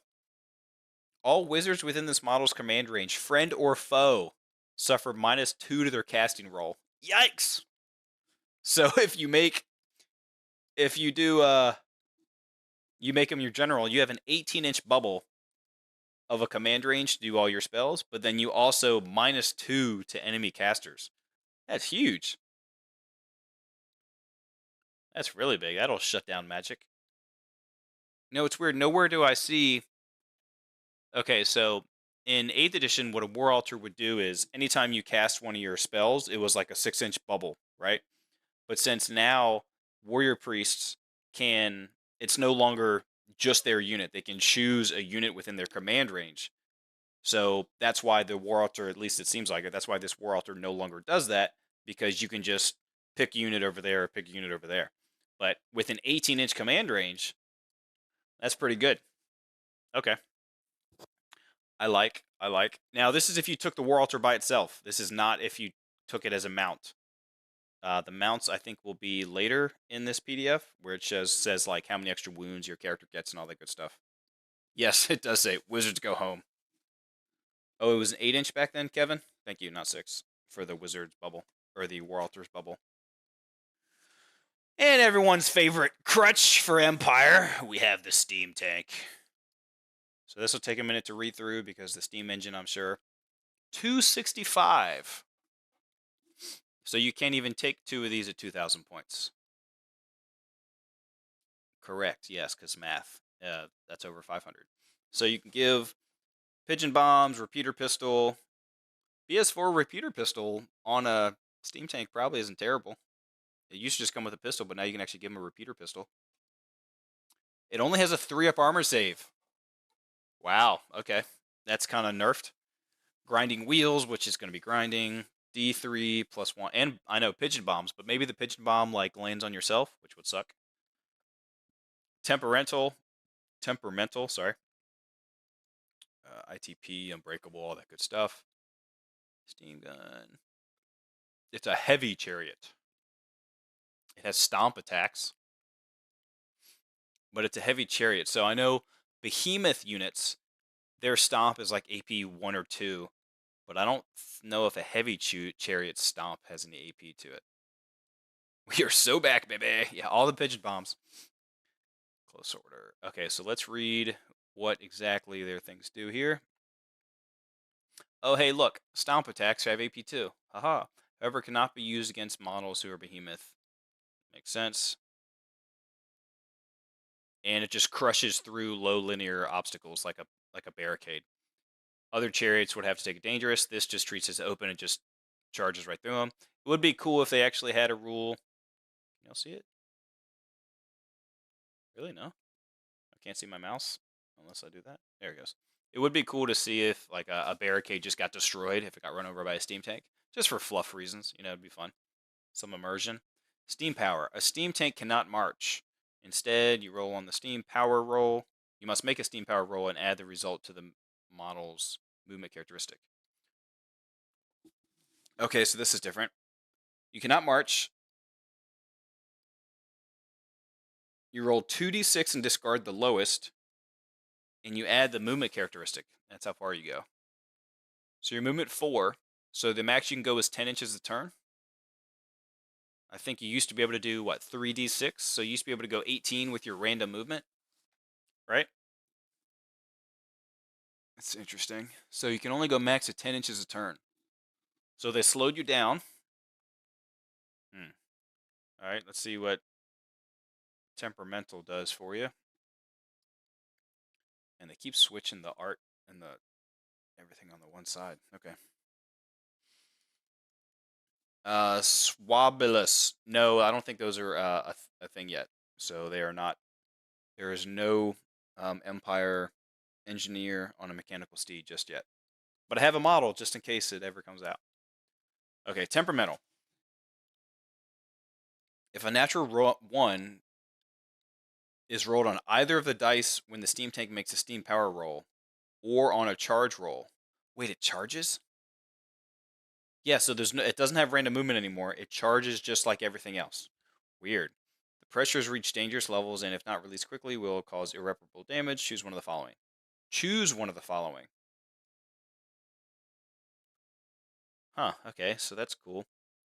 The crew ignores the building pressure, which inevitably finds its own release, the steam tank. So you can choose to lose a wound, or you can choose to you you halt. You basically you can choose to lose a wound, or you don't move, and you can't move for the rest of the turn. Okay. So if you choose when you just regular move, which is 2d6, pick the highest. If either of those is a 1, you have to do bang or free, whatever. However, if a natural 1 is rolled on both of them, it's too great and it cannot remove. Okay, and you have to choose the second one. Oh, you lose both. Okay, so if you roll double 1s, you lose a wound and you can't continue to move. Got it. That's weird. Okay, so they made this much simpler than it used to be. So when you move, you roll 2d6, you pick the highest, and you add your movement of 4. And it's just like if you're charging. You charge 2d6, pick the highest, and you add your movement of 4. If either of those are a 1, you either can lose a wound and continue to charge, or you can not move and you can't move for the rest of the turn. But after you charged or decided to move, you couldn't really move again anyways, so okay. Interesting. But if you roll snake eyes, you lose a wound and you can't move. If that seems repetitive because I had to say it twice, oh well. First time was me just trying to understand it. Second time was me clarifying, I guess. Haha. Steam cannon. Steam cannon. 24 inches, range 8. So you're no longer, there's no steam points. They're all gone. Range 24, strength 8, AP 2. So it's basically a dwarf cannon with a range of 24. Note this shoots like a cannon. Use cannon for misfires rolled. Blah blah blah. If you roll a misfire, you only lose a single wound instead of rolling on the like the black powder. If it says it fires like a cannon, does that mean it can grape shot? Can you grape shot from a steam cannon? Cannon fire! 226.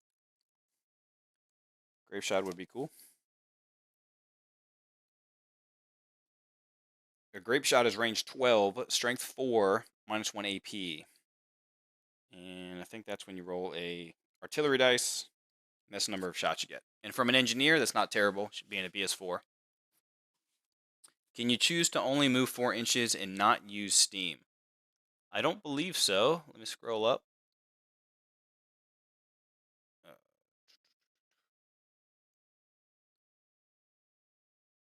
Actually, it's a good point. It says, I think, yeah, that you might be right about that. It says a steam tank cannot march. Instead, you may make a steam power roll and add the result. Yeah, so I think you can just move 4 inches and not suffer a penalty. You can just move 4 inches and shoot your gun. I kind of like that. Okay. You can just move 4 inches and shoot. That's pretty sweet. And now you have the steam gun. It's strength 2, which is pretty weak. But if you look here, no armor saves.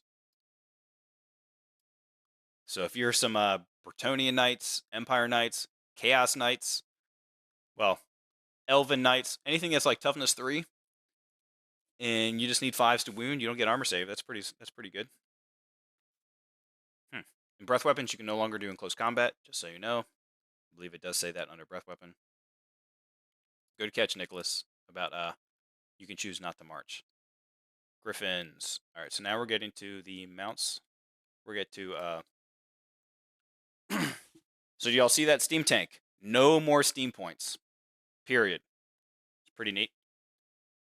All right, Griffin gives you +3 wounds, +1 toughness, so you'll basically be toughness 5 with 6 wounds. Oh no, so that's on a captain. You can put a big guy on a Imperial Griffin. So Imperial Griffin, they're all at their base strength. They're all fly 9, 1 extra swift stride or 1 extra stomp. The Griffin's only on a 50 by 50. That's pretty small, which is basically like the old Karl Franz on the smaller one, on the small 50-50. And then the Imperial Griffin is the new one, which is like huge, and actually it's a beautiful model. I really like that model.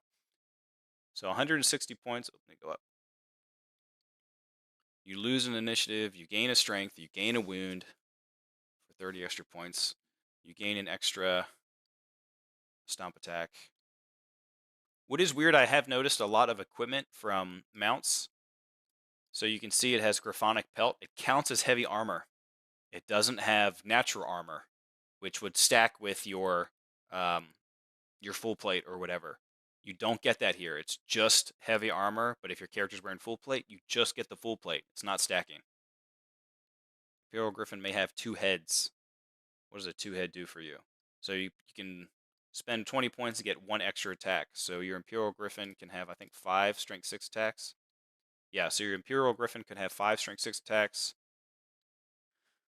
So this would give your your general 7 wounds at toughness 5. So a lot cheaper than a Chaos Dragon, but you can probably make him pretty gnarly. Fly 9's pretty good. Extra attack. Terror 2 heads. They're all strength, so it's either strength 5 at AP2 or strength 6 at AP2. And then I'm guessing one of these attacks have to be this. If this model has 2 heads, you can make 2 of these attacks. Okay, that's cool. So you can have 2 multiple wounds, 2 attacks. No AP, though. Okay. Let me see, are these catching the Facebook ones, too? Cannons. Everyone loves them, everyone hates them. Everyone hates them. Just going to go to Facebook real quick, make sure hope you all saw the links to the couple GTs that are coming up soon. That's what I'm saying. Why is it not showing? Oh yeah, that's pretty good. Douglas. It's weird. Okay, you were showing up differently on we got James in here too. Alright, Facebook is a lot quicker. Sorry if y'all hear that at the same time. Let me close that. Okay. Cannons! Let's switch. There we go. Pistoliers. My Outriders are not painted. The Riders aren't. They'll get there soon, but here are Pistoliers, and this is my Cult of Uruk. They all have a whole bunch of green stuffed hats. If y'all can see, that's all green stuff. And here's the Knights. I have a whole bunch of like ones with lances too, but you know, whatever. Da-da-da. See, y'all didn't tell me to change the pictures again. Dang it. So we got some Demig Griffs, War Altar. Okay, we're just going to sit here now. Oh, thanks, Marshall. Appreciate it. I do like Middenheim. Yeah, I think I might have more points in Middenheim than I do in Altdorf. Well, the Empire. I think I have more in Cult of Uruk. There's so many Empire players. I think there's locally within 3 hours of me, maybe 4. I think there's like 12 or 13 Empire players. Most of them have a second army or something too. Some of them don't, obviously, but it's just so many people play the Empire. So I wanted to go a little different. If I eventually replace all my Empire stuff with Cult Uruk, like a good counts as or a proxy, I might actually get rid of my Empire, but I probably won't. Okay, so cannons. A great cannon, which is going to be D3 plus 1 wound on its strike. Strength 10. It's going to be only toughness 6. I think they all used to be toughness 7 back in the day. 125 points. So they went up by 25 points.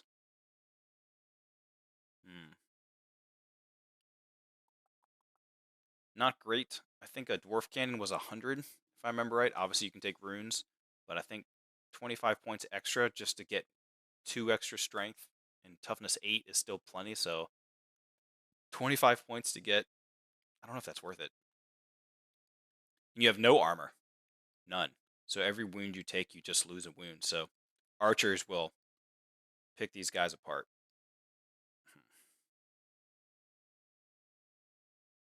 Not a huge fan. You're working on some dragon ogres? Awesome. Send me a progress pic. Fish Sounds, which is also Alex, who y'all might know as Slayer. The guy's like Slayer with all the dwarves. He's painting. Oh, Restream! Congratulations! You've received 100 messages today with Restream chat. Whoop-de-doo. But thanks, guys. I appreciate y'all being here, shooting the shit with me on this Sunday when I wish everyone had their books, so then we can all like talk. So, what do y'all think? I should go through the rulebook next, or should I just keep going through army books? Y'all let me know. This would take a long time to go through, but then we can all work through problems together. So, I'll do like a poll or something like that. Okay, so they do have skirmisher rules. That means they have 360 line of sight, so no more of that pivoting crap you used to have to do. It is weird they go on bases now, but they don't have flanks. Because I think skirmishers, you don't have flanks. So I guess that's just so the enemy lines up to you. Weird. Mortars. Mortars are only 95 points. That seems very cheap. Let me look up a mortar. I want to see what a mortar does now. War machines. Cannon 226. They are AP3 and Armor Bane 2. It's pretty good for a cannon. So Strength 10, AP3, Armor Bane 2.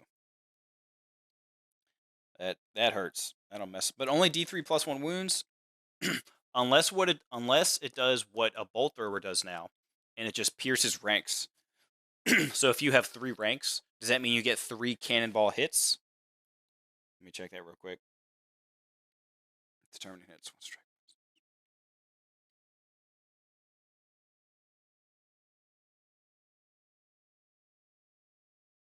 Oh yeah, it does.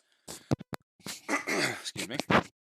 So it's basically exactly like not exactly, but it does the same kind of penetrating ranks as a um,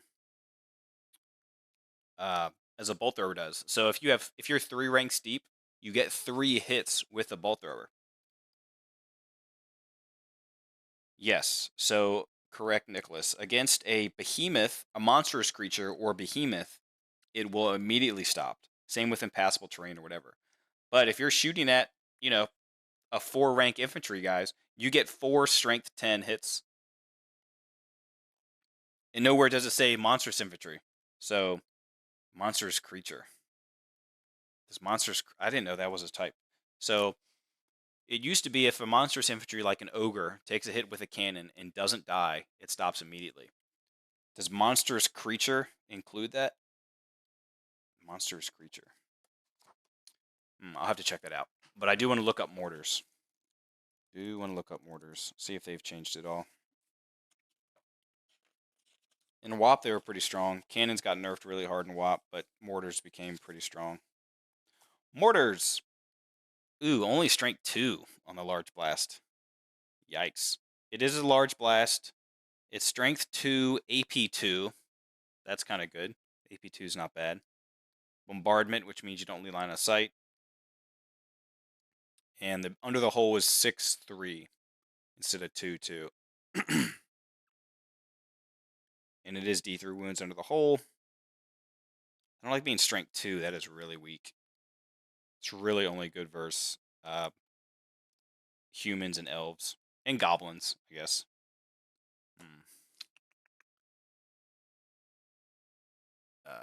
You tell me if I talk too much? No, what? Flood the chat. Flood it. Base size increase, more is worse than before. Yes. So not only are they worse because the base size increased, but they're also worse because now if you're only partially hit, you're not fully covered, only on a 4-up do you actually get hit by the thing. So they should even be less than 95 points, because 95 points is pretty trash for them. No, flood the chat, man. It's better for the channel. And I like talking to y'all, so it's cool. Super cool. Hellblaster. Okay, so this thing used to be disgusting and everyone hated fighting them because you put an engineer with them and then be a BS4 Hellblaster shooting a potential of, anywhere from 6 to 30 shots a turn. Got nerfed in WoP a little bit where you'd have to reload the thing. So let's see. Hellblaster Volley Gun, range 24, strength 5, only AP 1 with Armor Bane 2. It has Cumbersome, but it has Hellblaster. A special rule Hellblaster, let's see what that is. Only 3 wounds, toughness 6, 120 points. Scroll down so y'all can see it.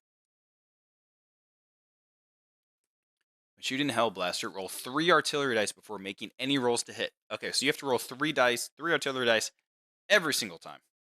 Every single time. If a misfire is rolled on one of the artillery dice, all shots, the remaining shots suffer -1 to hit. Okay. If a misfire is rolled on 2 of them, critical fault has occurred and you have to roll on the misfire table. Okay. If 3 of them are, gotcha. If you roll 3 misfires, then you fire 30 shots and it's removed from play.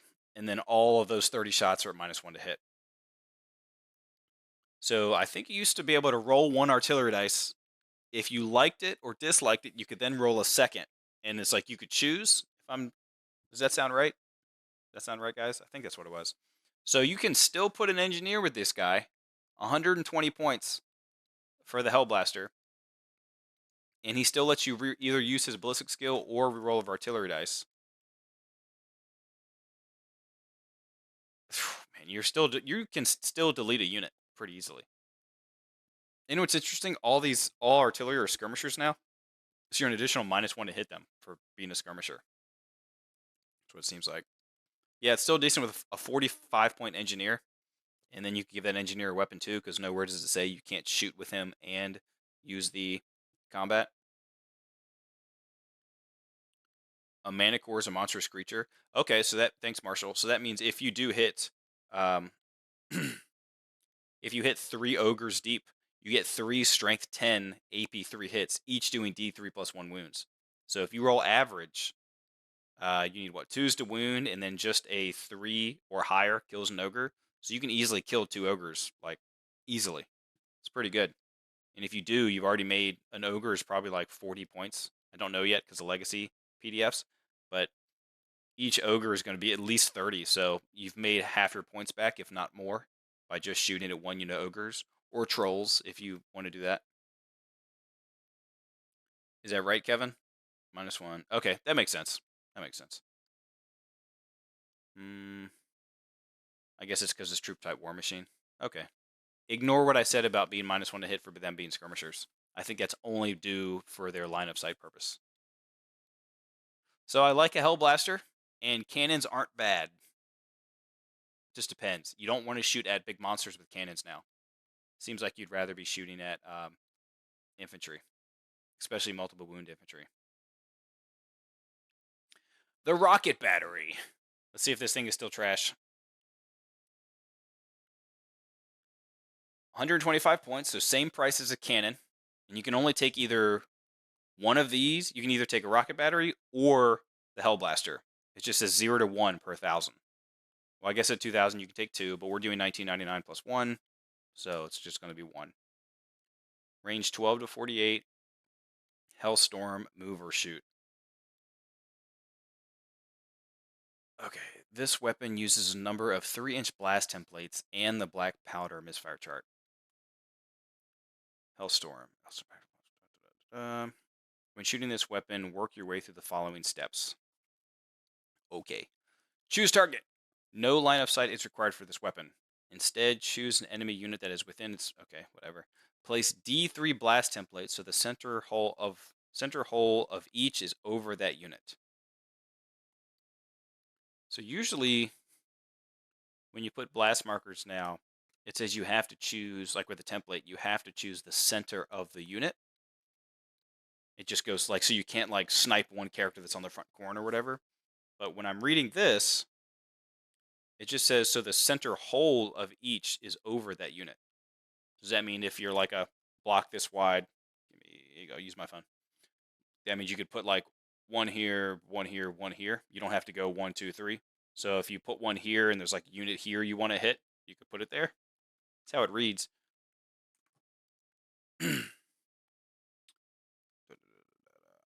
Do I think shooting more buffs for monsters good? Yeah, no, just what they need, right? Chaos Ogres are 33 points base. Yeah. Do you think shooting is not... Don't you think shooting is not meta this edition? Yes. I think shooting is not meta this edition. I think it's mostly going to be about close combat and spamming quick, fast-hitting, hard units. But with army comp restrictions, I don't know. Shooting will come back with that because you won't be able to take 12 Dragon Ogres. You have to only be able to take 3 max units. I mean, you could still take 12, like 3 units of 4, but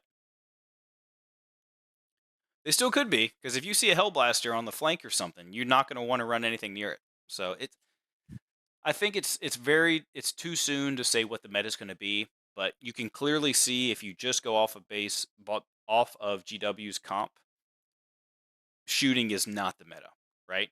Because if you have a Hellblaster and stuff like that, and if I have 8 Chapter Masters on Demig Griffs, you might kill 1 a turn, or if you have was it like 3 cannons, I think, per 1,000 points? If you have 6 cannons, yeah, you're probably actually 6 cannons would mess that unit up. But I'll be there in 2 turns, max 3. So then all your cannons are going to die. It's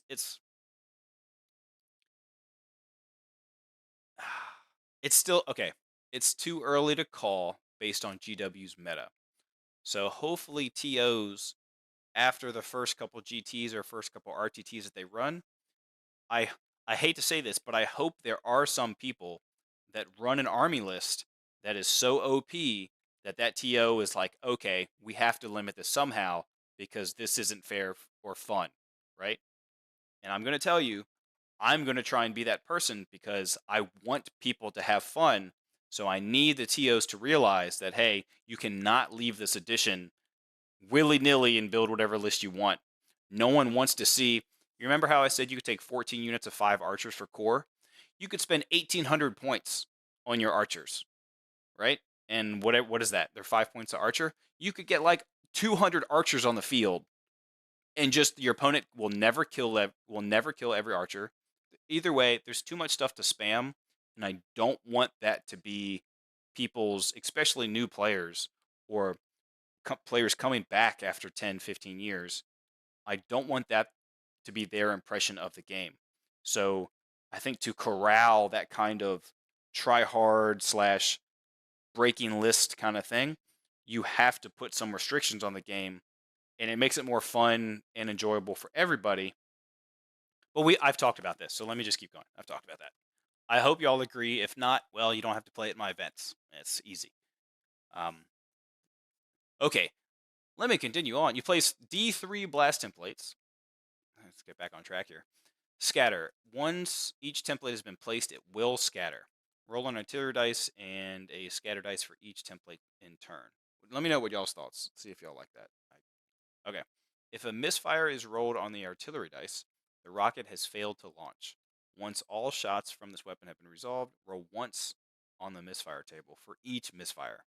If a hit is rolled on the scatter die, use the small arrow above the hit symbol to determine the direction of the scatter, and it moves a number of inches equal. So even if you get a direct hit, it doesn't actually hit. If an arrow is rolled, it still goes. But it does say any models whose base lies underneath the template risks being hit by the weapon. This weapon. What? This seems like trash.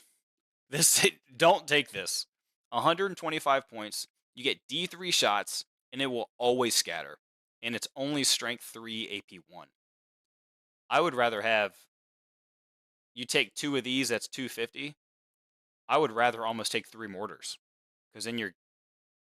I don't know. This seems really bad. It's always going to scatter. And since blast markers got nerfed, it's only. Yeah, I don't like this. I don't like this. Always take a Hellblaster. If you have to choose one of these two, always take a Hellblaster. Get out of here.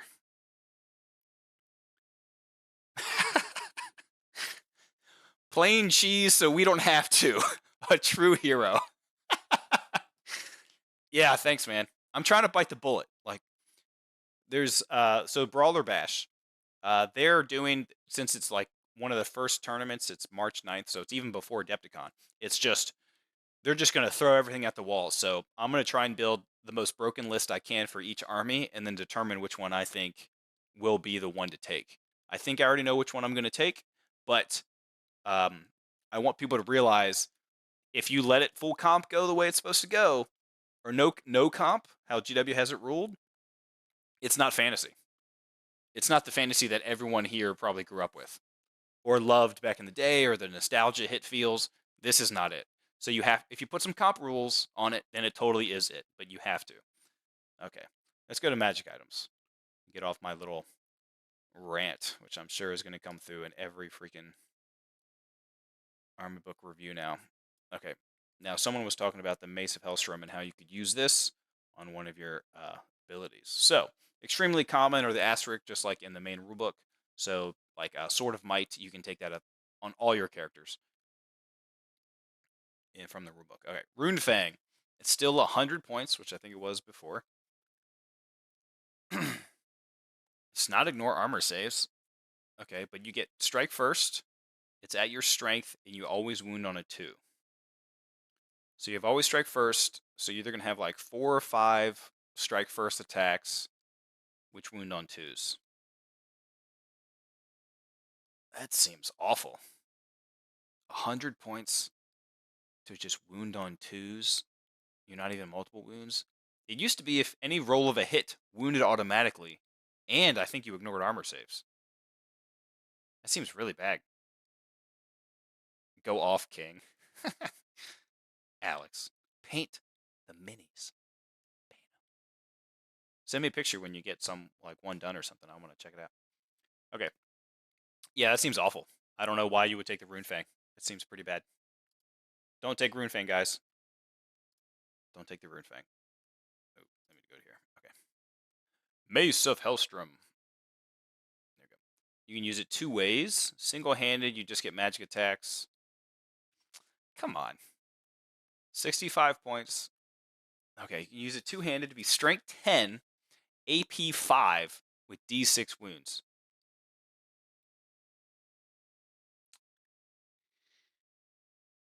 But you only get 1 attack. Who was the one that talked about, let me scroll up in the chat. Hold on. Someone was talking about the Mace of Hellstrom. Wizard Lord with Illusion can use Spectral Doppelganger with the Mace of Hellstrom to get 2d6 cannon shots. Alright, let me confirm that real quick, because that sounds busted. Let me make sure. Would you say Elementalism? No, Illusion, right? We're going to confirm your broken stuff here, Kevin. Spectral Doppelganger. A single enemy unit within the caster's... Okay, this actually might work. A single unit... Wow, okay. So it goes off of the wizard initiative, because it's an assailment type. Its casting is a 9. A single enemy unit the caster is engaged in combat with suffers 2d6 hits, resolved using the characteristics and special rules of the caster and of any weapon they carry. Well, that's pretty good. So you could put the Mace of Hellstrom on a wizard, fly him up, and if you get Spectral Doppelganger, you cast on a 9+ at your... It occurs at your initiative, if I'm not mistaken, because it's when you strike in close combat, to get 2d6 strength 10 minus 5 AP d6 wounds. That seems right? Kevin, that is a great find. Battle Wizard, I cast Mace. Yeah, basically. That seems really good. What's the average on 2d6? 7? Now, it's 2d6 hits or 2d6? It is 2d6 hits, so you don't even have to roll your wizard's like weapon skill 4 or 3 attacks. You just get 2d6 strength 10. Holy crap. I assume you can still put a wizard lord on a griffin. So that is one good counter against the chaos dragon lord. You will get struck first. Hopefully you don't die on the swing, and I hope you can get this off, because you will murder that dragon. That seems pretty good. Hold on, I'm gonna write that down. Okay, hold on. So it's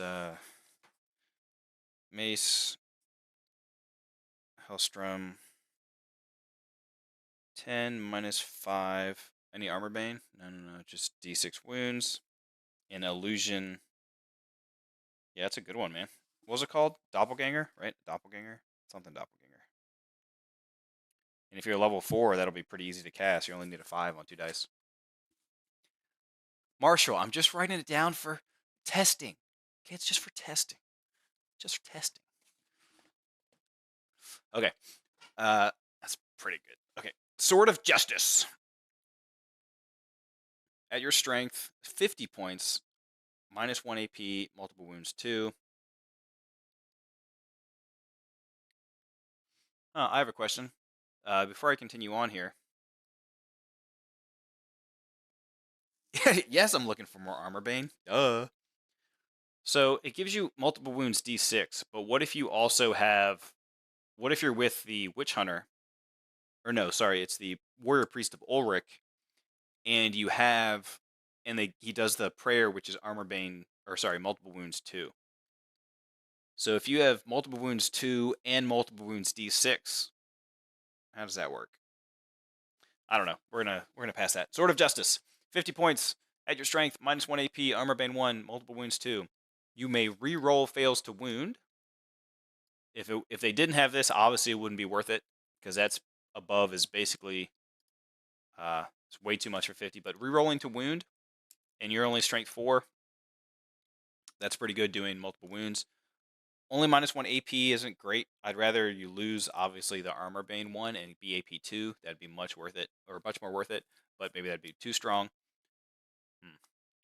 Not bad, but I'm sure there's better items in here for you to take, like the Mace of Hellstrom. Oh God, excuse me. Dragon Bow, range 36, strength 6, AP 2, magical attacks, multiple wounds 2, commanders of the Empire only. Just one shot, not worth it. Never take this. Does not seem good. Does not seem good. Okay, magic armor. Start with armor first before we go to standards. Armor of Fortune. That was the basic rulebook thing. Now it looks like it's only here. You have a 6-up ward save, and you're immune to Killing Blow. So it's not a 6-up ward versus non-magical or magical, whatever. It's just a flat 6-up ward. If you are struck by Killing Blow, they're permitted armor saves and regen as normal. That's kind of cool.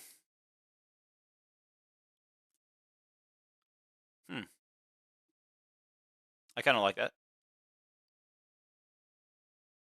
There's a lot of stuff like Bretonians that'll have Killing Blow, and obviously we saw earlier the stuff with Killing Blow, so 45 points is pretty expensive. Basically only going to go on a Lord. Sorry, there's no more Lords. The better of the two characters, Lord level character. We're going to say Lord level character. I kind of like that. Okay. Armor of Tarnus. Light armor. An Imperial Wizard can wear it. A shield or barding. Blah, blah, blah. So you get light armor, and you get a 5-up ward against any wound suffered. Hey, look at that. You take the Mace of Hellstrom, and you take the Armor of Tarnus. So now you have that stupid-ass spell with illusion, and you have a 5-up ward. It's pretty nice. Well, now, screw that. Why not just take a talisman right here and get a 5-up ward? Like, you could just take the white cloak. Oh, yeah. R. Ulrich. That's right. Okay. You get a 5-up ward against any wounds, and you get a 3-up against flaming. So, yeah. Why would you take the Armor of... Why would you take this one? Just for light armor? You don't need that. That seems stupid. Am I missing something? Why would you ever take... Is that just if your talisman slot is filled? I don't see the point of that one. Okay. Jade Amulet. So it has the asterisk so that you can take it multiple times. You're immune to Killing Blow, and you're permitted armor and regen saves as normal. Okay, so that's basically the Armor of Fortune without the ward save. Hold on. Yeah, I get it's for wizards, but why would you ever take? You're paying an extra 5 points for light armor on a wizard, which isn't going to have armor anyways. And if he's on a mount, if he's on like the griffin, you're just going to use the heavy armor of the griffin, not the light armor. So I don't understand why you would take that. Maybe if he's on a horse, you get light armor and barding, but that's it. So I don't really understand that. But the Jade Amulet, immune to killing blow. So you just it's 45 points for heavy armor. Is that what, and a 6-up ward? So it's 45 points for heavy armor and a 6-up ward and immune to killing blow. So you're paying 20 extra points to get heavy armor and a 6-up ward, when you could probably just spend, like, was it 5-6 points to get full plate armor?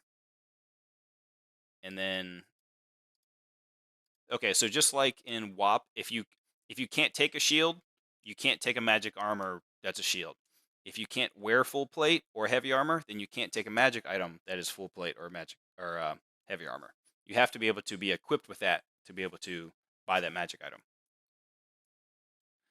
So why wouldn't you just take the Jade Amulet? I don't understand that one. Maybe if your talisman's full somewhere else, okay. I wouldn't pay 20 points when the only ones getting heavy armor are you take the Jade Amulet, and you can take multiple of them. Okay, moving on. Moving on to standards, because that just doesn't seem great. Is that my last picture? That might be my last. It is. So we'll go back to that. Griffins. Imperial Banner. Oh, hey, we're talking about banners, so let's go to BSBs. This is actually a sister of Sigmar from Mordheim. She usually has 2 daggers, but she has 1 less dagger, and it's a cool Ulrich banner. And she has one of those like Russian hats, green stuff. This is a high elf horse, but that's actually a wood elf spellcaster. But she looks very Ulrich-like, especially when she's carrying the Tutagen, one of the Tutagen banners. This is just the Empire, like General of the Empire box that was like the small little box. And then, does anyone know this special character's name? He is a special character for the Empire. Okay, Magic Standards. The Imperial Banner. All friendly units within the command range of this model carrying the Imperial Banner roll 3d6 when making fear, panic, or terror tests and discard the highest result. Fear, panic, and terror.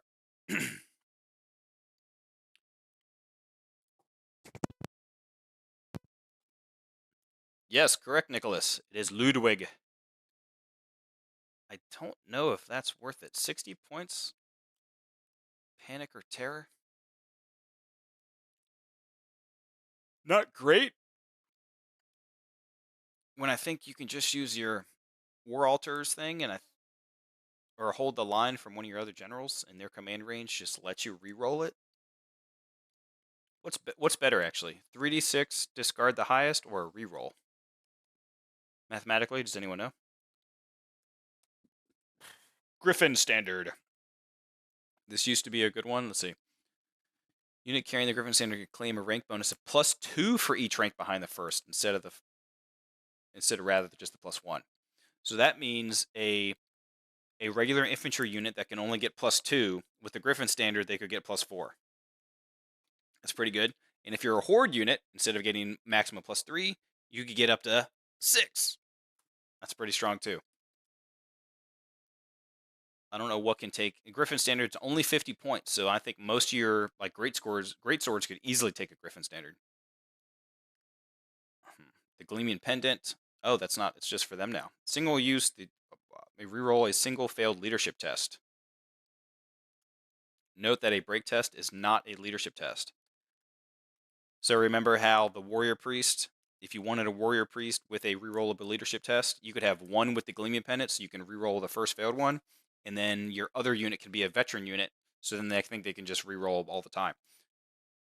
Because it just says a failed leadership test, so I don't know if that transfers to the Warrior Priest taking a leadership check, since he counts as a unit. I'm not positive.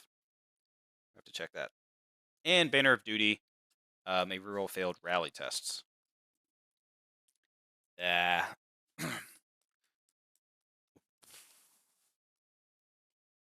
Why would you need that? What is going to be purposely fleeing all the time? You just have 10 points for no reason? Someone help me out. Why would you ever want the Banner of Duty? 10 points. Okay, we should be getting into weapons here soon. Like the special weapons. After these couple more magic items. Laurels of Victory! When determining the combat result, each unsaved wound caused by an attack made by the bearer is worth 2 combat result points rather than +1. Okay, wait, just by the bearer? So just the BSB, basically, because you wouldn't want to put this banner on a... It's not a banner anymore. Haha, read blue. It's not bad for combat res, but if you're spending 40 points on this enchanted item, seems very situational. I'm trying to think what... There should probably some cool combos that you can do. If you're challenging a lot and you have the either that mace, which no, you can take this and the mace, but if you have this and you're challenging, and what's the max overkill for challenges now? I think it used to be 5. I think it might be 4 now or something. So if you do get 4, that counts as 8 combat res. That's pretty good. Pistoliers, yeah, I guess. But I think Pistoliers, when you fire and flee, you automatically rally, Alex. So I don't know if you need the... Like, because that's just running from panic that you would auto rally, or combat. Maybe. Yeah, maybe a Pistolier. Yeah. The Silver Horn. Characters with a Swift Stride and the Silver Horn may re-roll the d6 when using the Swift Stride special rule. Okay, so that means with Swift Stride, that means you're re-rolling the 1d6, the flee, the charge. Okay, so you're re-rolling a d6. That's pretty good for only 15 points. I kind of like that. 15 points, that's pretty good. That's pretty cheap for what it does. I like that. Reroll a d6 for 15 points. That's pretty nice.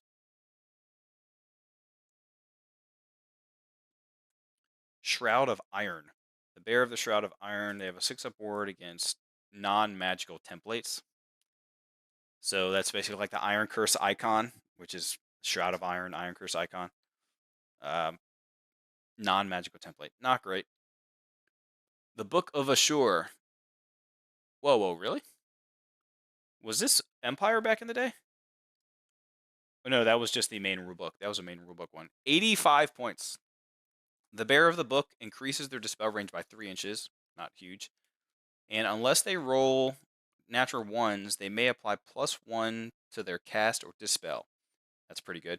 However, if they roll any natural double when casting or dispel, it's been a poor reproduction, and the +1 cannot be applied to that roll. Okay.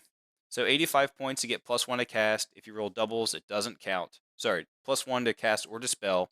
Increases your range by 3, but if you roll doubles, you don't get the +1. All right.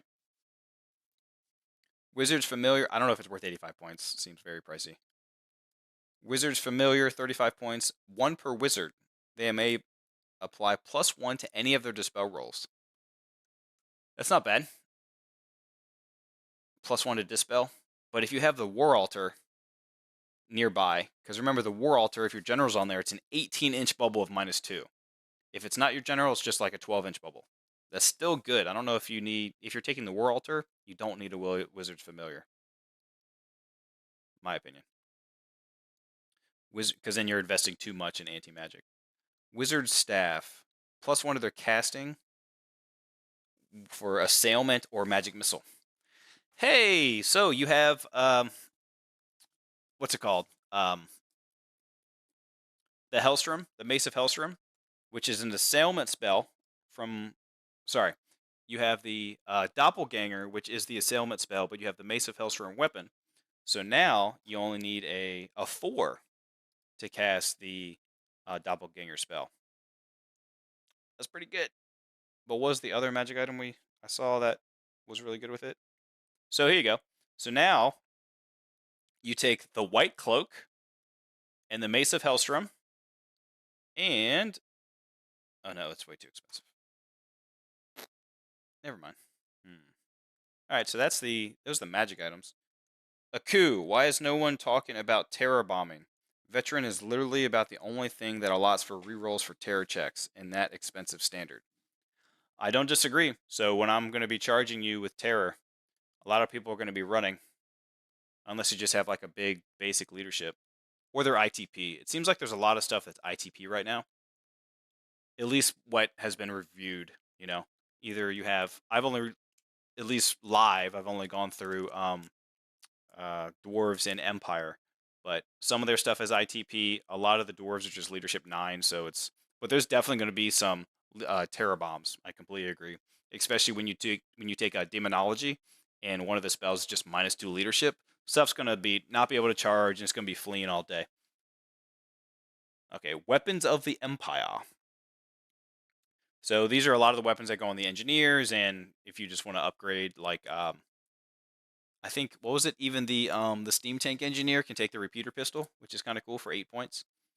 But the blunderbuss, it's D3 plus 1 hits, strength 4, AP2. So if you don't move your steam tank, you're shooting the steam cannon, which is the strength 8, basically a regular cannon, and then you can also do D3 plus 1, strength 4, AP2 hits. Not bad. Let's see. Okay, the Hawkland long rifle. Yes, it has sniper. Can target a specific model, such as a champion or character. You don't want to shoot at a regular standard because in the rules, like someone else just picks it up. But you can target a champion, and if people are putting like 25 to 50 points of magic items on their champion, and it's just like a toughness 3, toughness 4 champion, snipe him out for sure. Pigeon bombs. Seems like a lot of people are liking the pigeon bombs. So let's see. Instead of shooting normally, you may release a pigeon. Choose any enemy unit within 24 and roll on the pigeon bomb table. Bird brain. Sorry, yawning. Ah. Confused by the tumult of battle, a pigeon returns to its handler. Center the 3-inch blast over the model that released it. You suffer a strength 4 AP1 hit. A 2 to 3 fly away home. It sets off. The bomb has no effect. A dud. Fails to detonate. Okay, the target unit suffers a single strength 5 hit with 2 AP. And perfect delivery. Place a small 3-inch template so the center holds directly at the center of the unit. Strength 4 AP1. Now it doesn't say 1 use only. It just says may release 1. So does that mean if you pay, what was it, like 20 points for pigeon bombs, you can just be doing it every single turn? I think in older editions it was 1 use. And here is just some pretty Empire that they have put. Which means that should be it for the Empire. I'm going to go look up a pigeon bombs real quick, see if it's like 1 use. Oh, I went way too far. Close your eyes. There we go. Engineers. I think that covers everything. So be on the lookout for battle reports. I can start filming them now with other people and posting. Be on the lookout for I'm going to try and go live, or at least record the GTs I'll be going to. Pigeon bombs. Nope, may take pigeon bombs. So you can take like each one you take you can shoot it every turn. That's pretty fun. And there's no cap on engineers, so you could take a bunch of engineers with pigeon bombs. So thanks everyone for joining. I hope you like and subscribe. Comment if you want to. Please comment away. And I'll post. Oh, go on to Facebook and join the Facebook group SquareHammer, because I'll be doing a poll. I'll probably start it tomorrow. I'll do a poll to see what army should be next. So I've already done Dwarves. I've already done Empire. I think next would be Warriors of Chaos. That's probably next. And I hope y'all get the books as soon as possible. It's a bummer for me. Like I said earlier, I want to be able to run a demo for as many people as I can, but I want people to at least have the rule book so they can at least get a general idea of how the game is played. Obviously, we have a lot of veterans for Warhammer Fantasy, but there's a lot of people coming back. You got to break the rust off, or if they've never played before. So, any other questions? Does anyone want me to relook at something real quick, or I think I covered everything? Should be good, right? Yeah, yeah, yeah, yeah. Uh, only one war altar. Okay, guys. Well, thanks for the stream. Thanks for stopping by, hanging out with me, and I'll see you all in the next one.